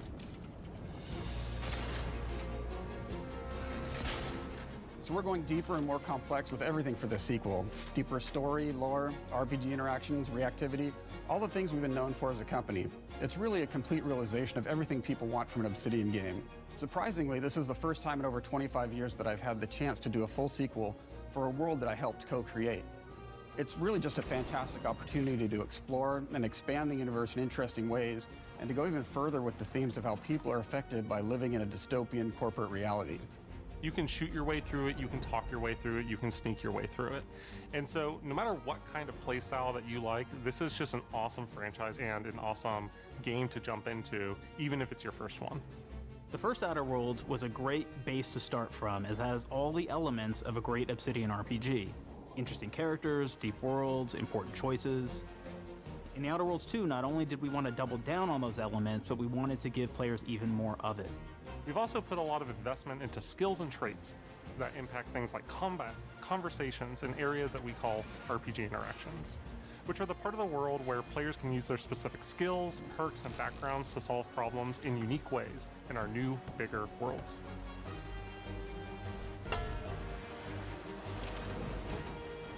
I love a deep RPG experience, and building out that RPG crunchiness for our players was at the forefront of what we set out to create. We prioritize those deeper RPG options with different character builds and combos so players can express their role-playing power fantasies. We also have different equipment options for different playstyles and different companions with different abilities.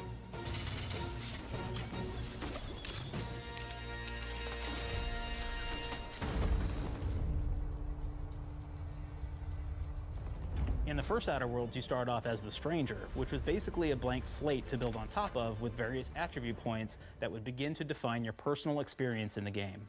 You can make any kind of character you want, but we've given you a role. That role is an Earth Directorate agent. You can think of them as kind of like space cowboys or space sky marshals. They're the good guys that go into places and kind of fix everything that's wrong. You're gonna be one of those. But we don't tell you why you joined the Art Directorate. There could have been a lot of different reasons, right? It could have been because you're an actual lawbringer and you want to go in there and spread law throughout the galaxy. It could be that you're a roustabout and you just had nothing better to do. After you pick your background, one of the really important choices you have next is choosing your traits. While we had attributes in the first Outer Worlds, we've leaned into traits for the Outer Worlds too, which are these big changes to your character depending on which ones you pick. So it could be something like Brilliant, where you can tag extra skills and you start getting extra skill points. And that's obviously really great if that's how you want to build your character. You can also go and do something like Lucky, where you get extra critical chance, and you also get a lot of really cool options throughout the game as well. Of course, we brought back Dumb, so players love the Dumb option. Tell me, do you believe in signs?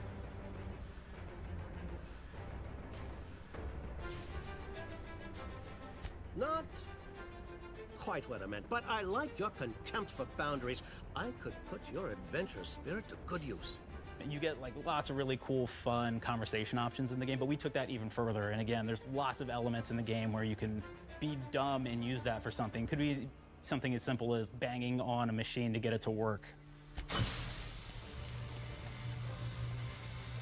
After you've invested in some of your traits, your next choices are going to be choosing your skills. The skills themselves basically allow you to build on your playstyle and what your character is doing in the game.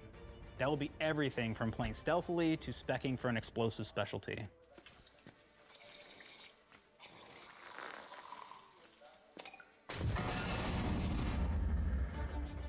Throughout your entire journey, your character continues to change with the different choices you make. In the Outer Worlds 1, it actually had more skills than we have, so we condensed them down to really the core and essence of what we really wanted there. But we made each point that you put into a skill much more impactful. So instead of getting small percentage changes, we actually did much larger changes per point that you put into each skill. And again, all these things, because of how they're checked inside the world itself, can matter quite a bit. You know, just even having one additional skill point in something can open up a lot more options in the world itself. If anybody's played Fallout New Vegas, they'll be very familiar with like the perk system. We basically borrowed that, but went even grander. We actually have more perks than Fallout New Vegas did. But here's the cool thing, right? We check and use perks for literally everything, right? So you can do everything from, hey, I want to make a stealthy build that steals stuff and is really good at that. Okay, great. Well, you can take maybe the pickpocketing perk. So that's not available to everybody, but if you select that, now you can actually go around and steal things out of people's pockets.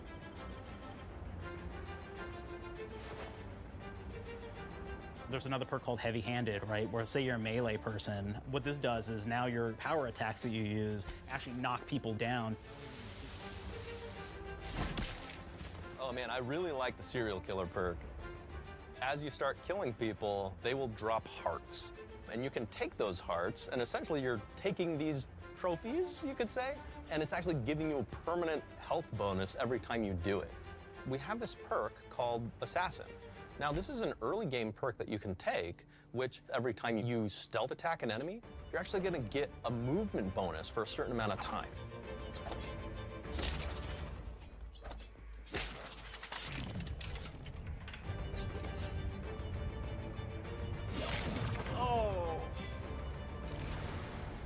Flaws were a system that everybody loved from the first game, but we wanted to make it more personal to the player. We wanted it to really reflect how you were playing the game and give you a bonus that you actually wanted to really engage with.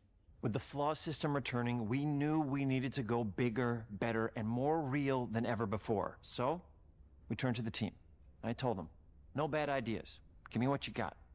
Okay, we need more flaws. We need them to be real. I want to put them in the game, so give me something. Inspiration. What's wrong with you? Oh, I have bad knees. You got bad knees? They hurt when you walk a lot? Yes. When you walk too much, they hurt? No cartilage.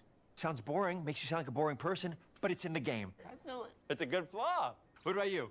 I like to take small things sometimes. So you're stealing? No, I'm taking. When do you give them back? I don't. Claire.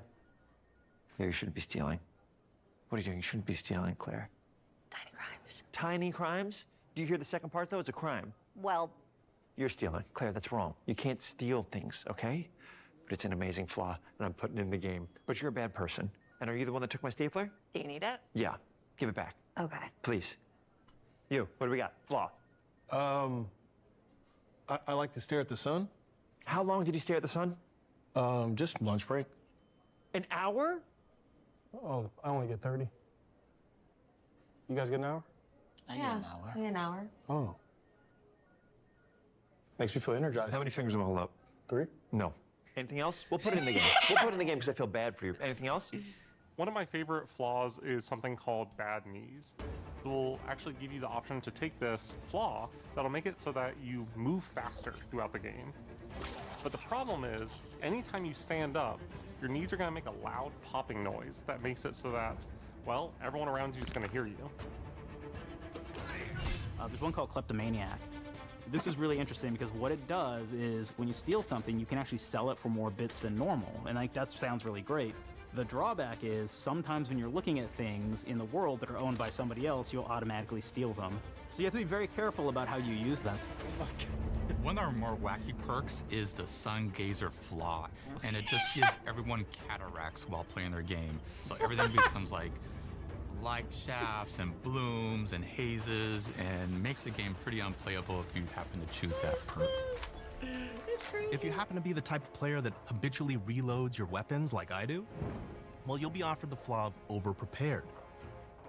Now, you'll get larger magazine sizes on all of your weapons, but if you ever fully empty your magazine, you're gonna take a debuff for a while. While we support options like being a gunslinger who wants to key into destructive weapons, or a rogue who wants to alpha strike their enemies before they know what hit them, we also allow for a lot of fun and experimental builds. You can be a mad scientist who utilizes gadgets and wacky science weapons and armors, or even a psychopath who gains permanent bonuses to health by murdering their friends. Nothing shows the impact of these character build options better than, in my opinion, the bridge area, which has a quest you get early on in Paradise Island.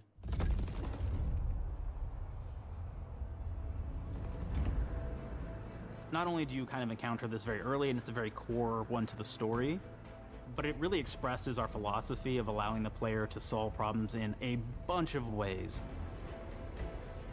So you may solve it by, speech options. You may talk to them and maybe have to go do a quest for them and really kind of prove that you're a friend of the Protectorate to get by. I may have need of your help, stranger, if you are ready to seize an opportunity to show fealty to the Protectorate. You could go guns blazing and you could just take everyone out inside the POI, lower the bridge itself, and kind of get across.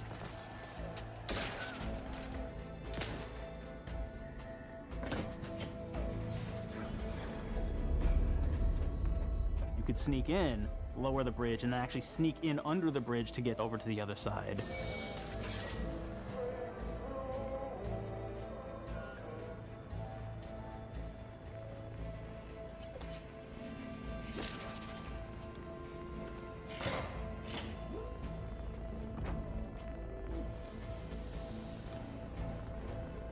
You can bypass the bridge entirely if you found like certain gadgets, like the shield gadget that protects you from poison gas as you go across, or the double jump boots, which kind of allow you to jump across the chasm and get across that way. There's even a really kind of messed up way, right? Which is players can actually sacrifice one of their companions. Their companion who they just found is part of. We're no different than the Breeze if we start tossing our own to the rats. I sure as law ain't gonna follow someone who can't see the wrong in it. I must admit I'm surprised we could come to an understanding. But I thank you for your loyalty, stranger. As promised, you shall have clearance to cross this bridge. It's such a fun quest, but again, it really showcases that we want you to be able to solve this in whatever way you want to. When you build your character your way, we're there for you. We really want you to have the experience that you want to have out of this.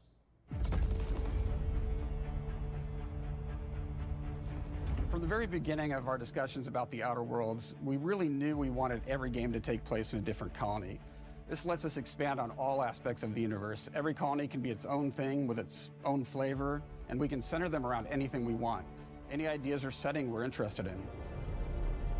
Arcadia is an isolated colony with abundant resources, and it's run by an authoritarian faction called the Protectorate. Their dictatorship is thematically based around the question of how much freedom people will give up for security and luxury. For Protectorate subjects, unfortunately, that answer is everything. The Protectorate is also incredibly wealthy because it was founded by the inventor of the skip drives, which are the outer world's faster-than-light engines. But those skip drives are starting to cause rifts in space-time, which are cutting off all the other colonies on Earth from being able to trade with each other. The Order of the Ascendant is an offshoot of the Order of Scientific Inquiry from the original game, and like them are a science-based religion with the same goal of solving the universal equation, which will allow them to predict and alter the future to the benefit of all mankind. They used to be part of the Protectorate, but they split off to focus on solving the equation for the good of everyone, not as a way to simply control the masses. The player's been sent to Arcadia as an Earth Directorate agent to find out how the skip drives are causing the rifts and what can be done to stop them. Each of the factions have their own solutions to the rift problem and their own goals. The Protectorate wants to close them to protect their legacy as the inventor of the drives and their wealth. The Order wants to close them not only for the good of everyone, but also because they're complicating the math they're using to solve the universal equation. And Antes just wants to be able to open and close them at will to control all the trade routes between the colonies. In addition to expanding the themes and lore of the Outer Worlds, we're also expanding the humor, so each faction has its own flavor of absurdity. Anti's Choice is a merger between Anti-Cleo and Spacer's Choice from the original game, and there are corporate representatives in the Outer Worlds too. They've invaded Arcadia to liberate their resources for all of humanity, at a profit, of course. One of my favorite things from Fallout New Vegas is the radio system. It was just iconic for me, and I wanted to make sure that the Outer Worlds 2 had that. So we actually built out 3 different radio stations, one for each of the major factions. You also have a ton of music. Each station might have, like, I think 20 tracks of unique music that we've made for it. It's a lot of stuff.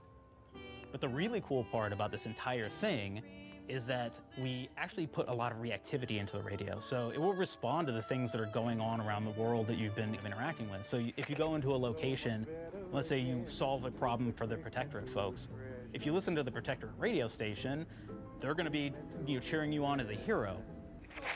Wonderful news, everyone. The Zeranium gas leaks at the Automech repair facility, strongly believed to be caused by Anti's Choice malefactors, have been corrected. Some hotshot for hire just managed to fix the electrum leak in their repair facility. Now, I'm not saying we caused it in the first place, but we sure like the idea of all those broken automechanicals and all the excessive gasping and choking involved. The factions and companions are great examples of how we're going deeper and more complex this time around. They're integrated into the game's storyline much more than we did on the first Outer Worlds, and like with everything else in the game, they have a lot more reactivity. There are 6 companions in the Outer Worlds too. As usual, each has their own quest lines, but this time they are also connected to a different faction and have character arcs that the player can affect through their choices. Your first companion is Niles. He's another Earth Directorate agent like you, and he's looking for your help to decide whether he wants to become an even better agent or to turn his back on the Earth Directorate completely. There's also a somewhat cute Automech support drone that is basically Niles' helper. Her name is Val. Marisol's part of the Order of the Ascendant, and she's an aging but still deadly assassin. That's right, she's a deadly mathematician who may or may not have some unfinished business to attend to with the player's help. There's also a cultist named Azza, who is part of a sub-faction that worships the rifts, and in her case, violence in general. You can choose to either turn her away from overt violence or support her chaotic and dangerous tendencies. At one time, Anti's Choice had a program to graft soldiers with animal parts to make them more formidable. Unfortunately, it didn't quite work and most of them are now dead. There's a combat medic who survived, however, named Inez, and she wants the player to help her fix her graft, among other things. Finally, there's Tristan. He's a Protectorate arbiter who is judge, jury, and executioner all rolled into one heavily armored package. It is your choice to either help him judge wrongdoers or show him what true justice looks like. We definitely have reactivity in the game based on how you've been treating your companions. I won't reveal the end of the game, but let's say if you have not been treating them well, you will find out at the end of the game what that means. Companions are a very, very important part of merchandising, because that's the real beauty of the sequel. We're talking merch, baby. It is the lifeblood. It is what fuels us. Do you want to see some of my ideas? Hop, hop. Check this out. Gen Alpha loves body pillows, especially ones that look like human beings for some reason, right? Who needs a significant other when you could have a knife-wielding space psycho up in your sheets, huh? What do they do with them when they get them, huh? Maybe a little napping, maybe a little snuggling, maybe a little nut. All right. The visuals of the first Outer Worlds depicted a frontier colony in space. The Outer Worlds 2 is driven by an invasion of the Arcadia colony system by Anti's Choice, which shifts the visuals to be more reminiscent of a World War I-like setting in space. That evolution is seen across all aspects of the game, starting with the factions. How do you militarize everything, including extreme capitalists or math-crazed scientists? In a World War I setting, war comes with propaganda. The Sovereign uses it to maintain control, Anti's Choice uses it to help their bottom line, the Order just wants to show how it exists within the grand plan. We want players to feel like Arcadia is a living, breathing place scarred by a long-standing war. Fairfield, one of the first towns you encounter, was once under Protectorate control, but has recently been taken over by Anti's Choice. They don't just occupy the town, they rebrand it with their signature style, repainting buildings, posting guards, and adding propaganda-based holograms featuring Anti and the Moon Man. Showing the towns evolving after the invasion helps us push immersion for our players. One of our priorities in visually realizing the world of the Outer Worlds 2 was making sure everything is clear and recognizable from the player standpoint. We want to make sure each faction has a particular look and design. So when the player is running across these vast, different environments and landscapes, they're recognizing the motifs and visuals of who they're talking to, what they're going to be talking about, and how that progresses throughout the story. The first Outer Worlds was really about the player interfacing with corporations, and while we have that in the Outer Worlds 2, we really want to express not just the corporations, but how the player interacts with other facets of the world, like government entities or religious structures. And then we elaborate on those. With larger environments, we wanted to encourage exploration by improving player mobility across the board. Now you can run, slide, double jump, mantle, and parkour your way through all of the nooks and crannies of these worlds. It really allows the player to just explore and have fun finding really cool stuff.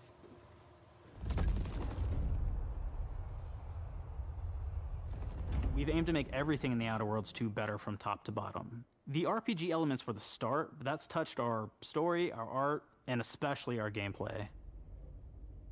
A good sequel is true to the original. That's first and foremost, right? Like, we all want to add in a bunch of things as you're making a sequel, right? We want to make it bigger and better in every way. That's what we were trying to do here.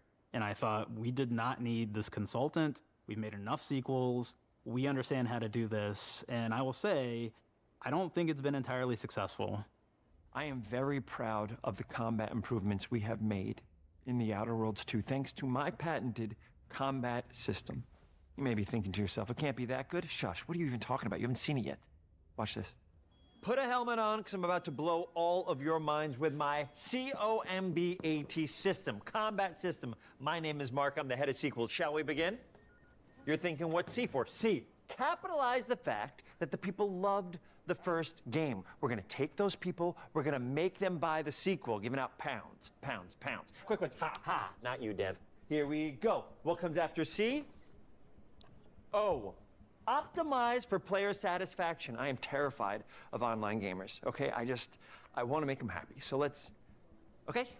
All right, mobilize the players so they're ready for that sweet, sweet pre-order. Clap with me, sweet, sweet. If you don't have rhythm, Brandon, just say it. Sweet, sweet pre-order. Everybody has a different rhythm, and it's blowing mine, and here we go. B, burglarize. What is this? It's basically just finding new ways to loot dead bodies. You know what I mean? Right, Otis? Okay, well, it's a big part of the game. A, you gotta agonize about how many people are gonna be angry that we have just put so much combat into this thing and almost no romance at all. We should look at ourselves. What is wrong with us, huh? We can't have one love story in this? How many people have been in love? Raise your hands. Raise your hand if you're in love. Okay, are you lying? I have a wife. Put your hand down. T, toi. In French, that means two, sequel. I think that means 3. Okay, you're getting ahead of yourself. Come on, Claire, we're on 2. And how do we end it? Anything is possible. And we've established that we're the best there is, and there's no sequel better than us. And if I could just say one more thing, thank you very much. I know I've kind of changed the world of video games today. For the Outer Worlds 2, we wanted to improve gunplay in every way. We focused on improving the feel of each weapon, the way a weapon snaps into ADS, the way recoil feels when firing, and how impactful our sound effects really sell the weapon's fantasy, to things like how a unique reload animation can add a lot of character to each weapon. We've increased the variety of weapons by including new weapon types, but also through a host of fun and unique weaponry. We have things like the Borscht Blaster that fires out tumors that can explode like grenades, or can even be eaten by the player for additional health. We have a weapon called Rookie's Reward that will actually level up the more you use it throughout the game. And every time it levels up, it's got fun fanfare where it's like shooting out confetti and it's got a fun little setup. We have a really fun weapon called the pop-up gun. It fires out ad drones that will distract your enemies with corporate ads, slogans, and jingles. While your enemies are distracted, you can focus fire on them or explode these drones for additional damage. New to the Outer Worlds 2 are throwables.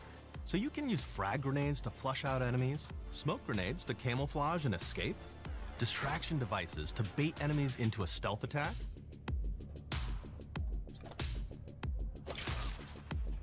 and even science grenades that will levitate enemies, allowing you to fire upon them while they float helplessly.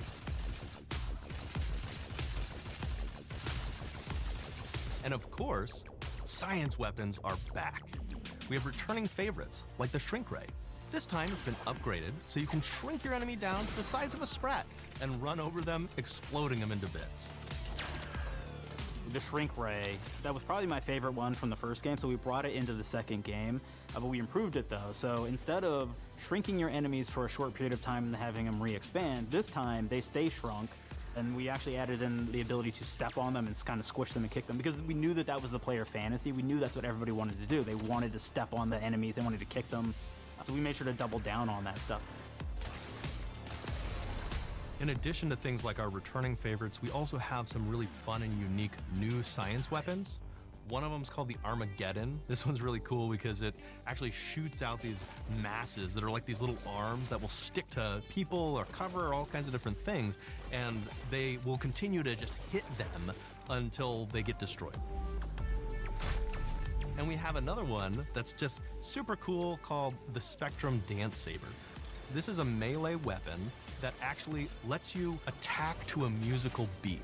And if you continue to do that, you'll actually get additional bonuses each hit you do. One of my personal favorite weapons is called the Big Bang. It's just a big freaking gun that uses material harvested from rifts to shoot out a giant ball of energy, vaporizing everything in its path.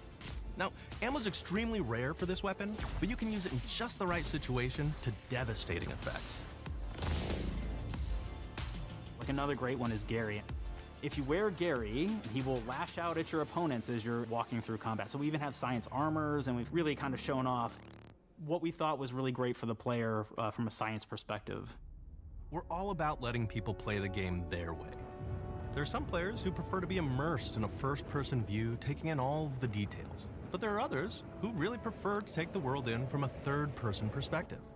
Why not allow both? Well, now you can swap between the two, letting you enjoy the experience in whatever way you like. One of the things I really like about having the third-person mode is being able to see all of the fun and unique armors and armor combinations and weapons that you can equip your player with. All of the actions that you could do in first person, so you're double jumping around, you get to see your character in that way, and you get to take in the world and see things in a different light.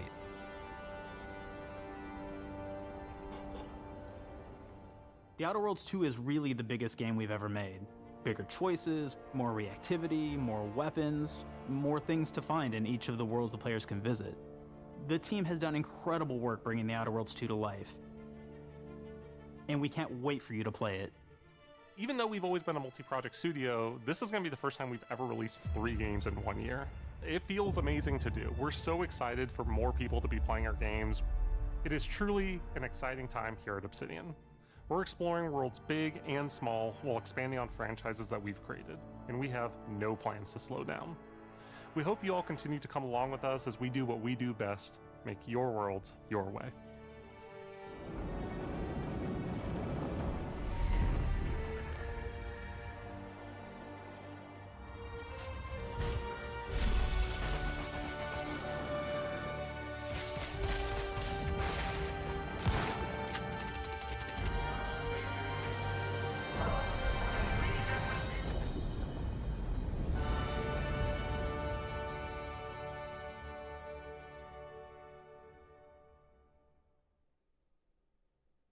With the Outer Worlds 2, we're all about the best place to play, which is also the promise of Xbox.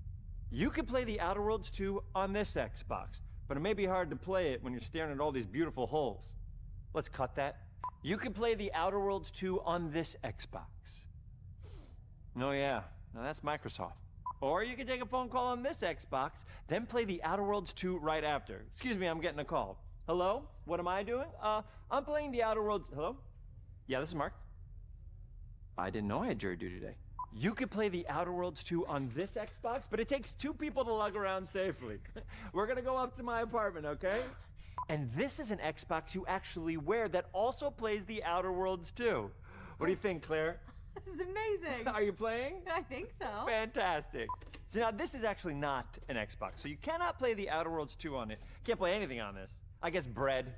You ever play Bread where you take it out of one slot, put it in the other? I don't have friends. If you pre-order the premium edition now, you'll get early access, which is like a prequel to the sequel, or is launch the sequel to the pre-order, or like, why are any of us alive at any time? It doesn't matter. Either way, my job here is done. It's time for the Grounded 2 portion of the Direct, which is sort of like the sequel to the Outer Worlds 2 portion of the Direct, which I absolutely just hit a home run with. You know, it's really nice to see my influence go on to other games. Take it away, team.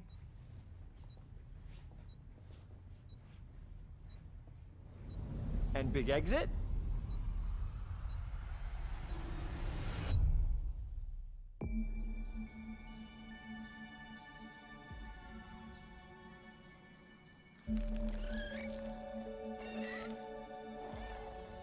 We're so proud of Grounded. What started as a small passion project to make a quirky game where you're shrunk down to the size of an ant, trying to survive in a backyard, grew into something way bigger than we ever imagined. Over 25 million of you jumped in, explored, built, crafted, and fought off giant bugs together. Y'all helped make the entire experience very special to us. The team's been cooking up a ton for Grounded 2, and we're so excited to talk about it. I had to grease some palms to steal a bit of time from the Direct to give you a deeper look. There were so many possibilities and ideas that didn't make it into the first game, so with the sequel, we have the chance to dream bigger. To achieve those dreams, we partnered with the amazing folks at Eidos Montreal. Together, we're taking Grounded from the backyard to an even larger world, the Brook Hollow Community Park. When we started working on Grounded 2, we knew that we wanted to make a bigger world. Fortunately for us, Eidos Montreal became our main partner on developing Grounded 2. They have a lot of similarities to the sorts of things that are important to us at Obsidian. They tend to make very narratively strong games. They make games with really deep characters and great character progression. They make games with great gameplay. Everyone at Eidos Montreal is thrilled and honored to be working with Obsidian Entertainment. Our 2 studios share a lot of DNA. The same things that are important to Obsidian Entertainment are important to us. Choice and consequences, player communities, and doing justice to great IPs and great franchises.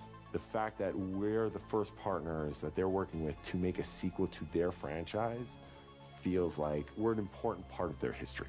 The events of Grounded 2 take place 2 years after the first game. The same 4 teenagers are returning. So there's Max, Hoops, Willow, and Pete. They're a couple years older, which means they've gone through a bit more high school, a bit more mature. It's 1992. The world's a little bit different, but we're still in that fun, nostalgic era of the early 1990s. In Grounded 2, we're moving the action out of the backyard and into the Brook Hollow Community Park. Not only is it bigger, it allows us to tell a lot more stories and expand the world of Grounded by exploring what the community of Brook Hollow has been up to and what they've been through.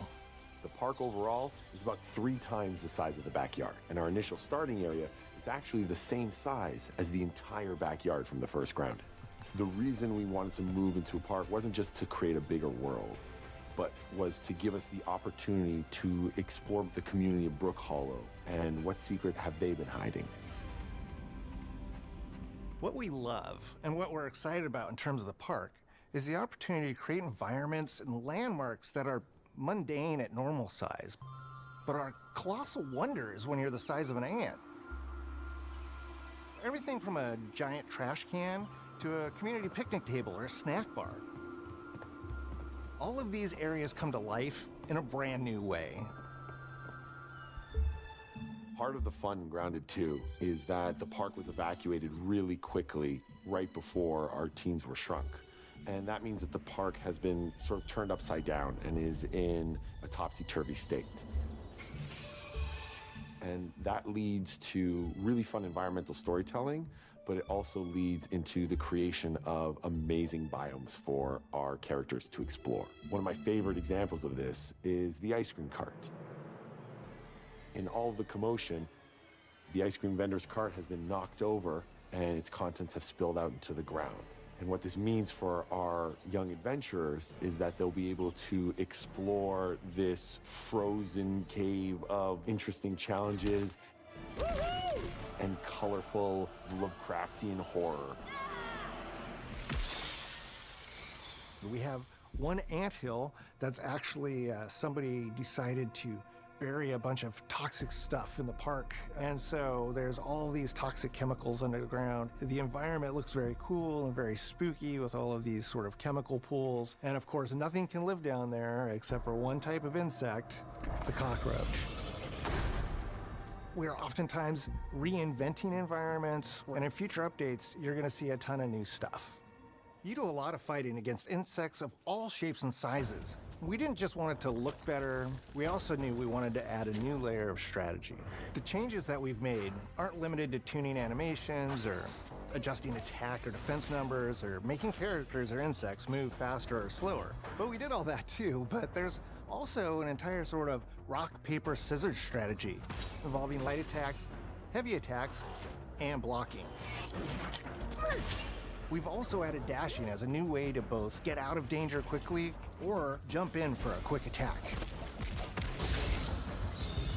And almost all the insects in the game will have these abilities now too. Sort of like a chess match, but one that's super frenetic, looks super cool, and is ultimately just a ton of fun. We're leaning into clear playstyles for tanky warriors, low defense, high damage rogues, effect-wielding mages, and ranged hunters. In the first Grounded, we have mutations, and there were weapons and armors that favored different playstyles. In Grounded 2, not only will there be passive mutations, but there will also be active mutations. And a lot of those mutations support these archetypes. My favorite way to play pretty much any game is chasing after those game-breaking builds. And that's why I'm so excited for what we're doing with archetypes in Grounded 2. I'm all in on the rogue. Now, you can even dual-wield daggers. I've been dialing in this glass cannon build that stacks ambush, assassin, and cardiofan mutations with the wolfbane daggers and the wolf spider armor. It lets me open up combat with massive backstab damage that also inflicts venom. Then, I can use the extra stamina to reposition and try to dodge, rinse, and repeat. It's high risk, high reward, and absolute chaos in all the best way. I'm looking forward to seeing what wild combos the community comes up with and what they inevitably break once they get their hands on the archetype system. It's going to be awesome watching it evolve with player feedback and watching us try to keep up with all of your game-breaking builds. One of the great things about Grounded is the variety of players it attracts, from builders to crafters and everything in between. If you've ever watched me on Casually Grounded livestream, you'd know that I'm neither. I am a murderer of insects. Personally, I prefer the term harvester. I love going out, hitting things, and bringing the materials like insect body parts back to my friends to use. This way, we keep progressing and playing together. We're also trying to make sure that armor and equipment are easily understood Oh by my the player, gosh. especially when they're playing co-op with their friends. It was really, really important for us to deliver on all of that for the bigger space and experience, because that was the only way we could truly support the feature the community has been asking for since the very first Grounded release: mounts. Our mounts, we call them buggies, have an entire suite of moves and have their own special abilities and attacks. We really wanted the buggies to be an extension of the player in every way possible. And that meant making sure that buggies had unique and valuable abilities across all the core pillars of Grounded. So that doesn't just mean exploration and travel. That has gameplay implications for combat, crafting, and building as well. Just like how we wanted to expand on player playstyles throughout the game, we're going to make sure that every buggy that we add has its own personality. The Red Ant Soldier can enlist up to 2 Red Ant workers to follow you around and help you out. If you get into combat and you don't want to fight while you're saddled on your buggy, you can jump off and they'll fight right alongside you and provide support. The Orb Weaver buggies are a little less useful when it comes to general utility, like building a base or harvesting, but they're awesome when it comes to combat. Sure, their defenses aren't super strong, but they're heavy hitters. They're also super fast and they have some great special abilities, like a scream that allows them to stun lesser-powered insects, and the ability to shoot webs and entangle other creatures. So the Orb Weavers won't be your base-building buggy. You should use the Red Ant Soldier for that. But they're super fun for exploration and combat.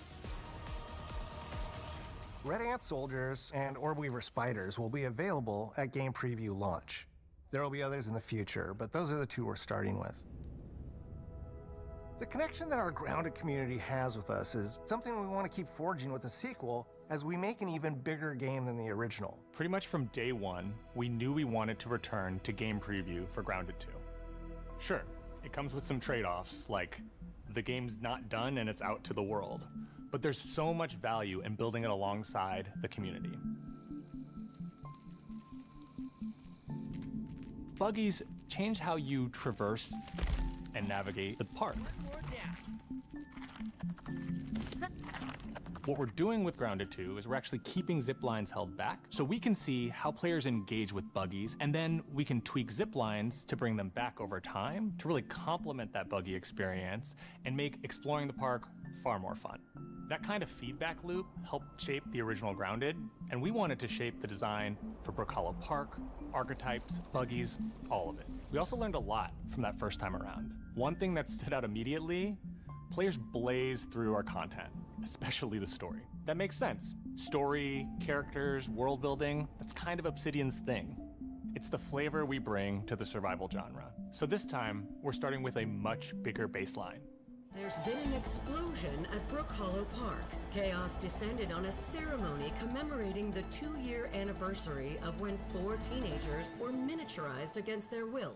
One of our favorite parts of the first game was watching the community uncover clues and spin up theories. This time around, we're leaning even more into that, and we'll be keeping a close eye on what our players discover and how they interpret it.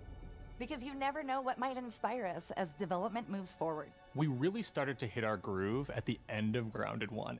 We found that being open about what we were planning and then following through was key to building trust with the community. As a small team, we had to experiment with update pacing and scope, and what we found resonated the most with all of you were bigger, beefier updates, even if it took us a little longer to land. So that's the plan. Larger, more complete updates spaced out just enough so we can take your feedback seriously and make every drop count. You can expect in our big updates, new buggies, new biomes, new building pieces, all the good stuff. And we're launching with a public roadmap so everyone knows what to be excited about in the future. All of us at Obsidian Entertainment and IDOS Montreal are super excited about how close we are to letting all of you players get shrunk a second time and explore the all-new park on buggies in Grounded 2. If you're a returning Grounded player, we're really looking forward to you experiencing all the improvements. If this is your first time getting Tiny, then all I can tell you is that a world with an entirely new perspective and an entirely new feel awaits you in Brook Hollow Park. It's time to ride together and survive together.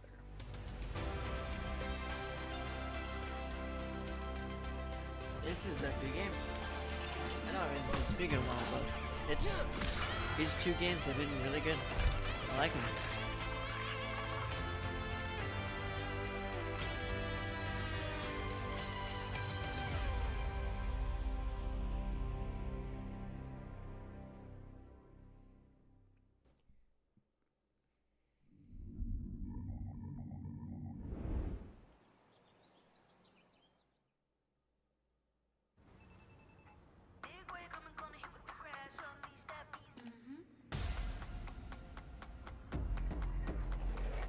been expecting you.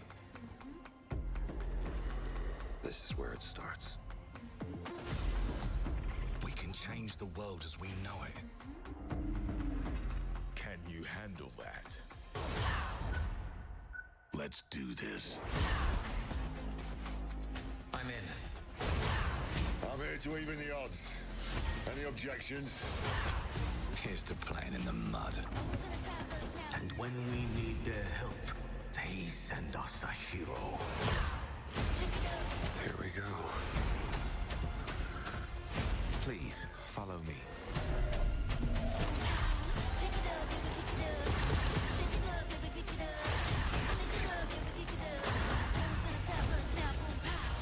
Well, hello there. It looks like you're about to do some renovations. Keep your filthy pickers off me! You think I care? This is gonna be awesome.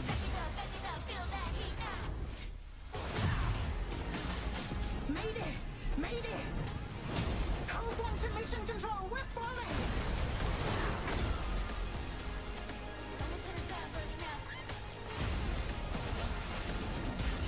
Had enough yet?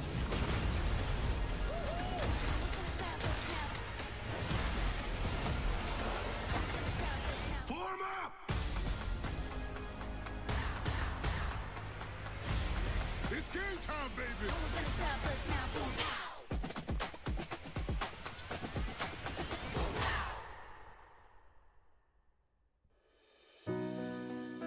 That's it. What a good... This is fire. It was fire indeed. Wow.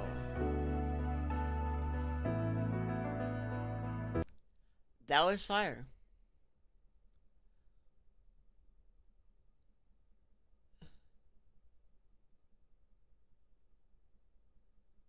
We were saying it's all L. It's coming. What are you talking about? Literally said the next Forza.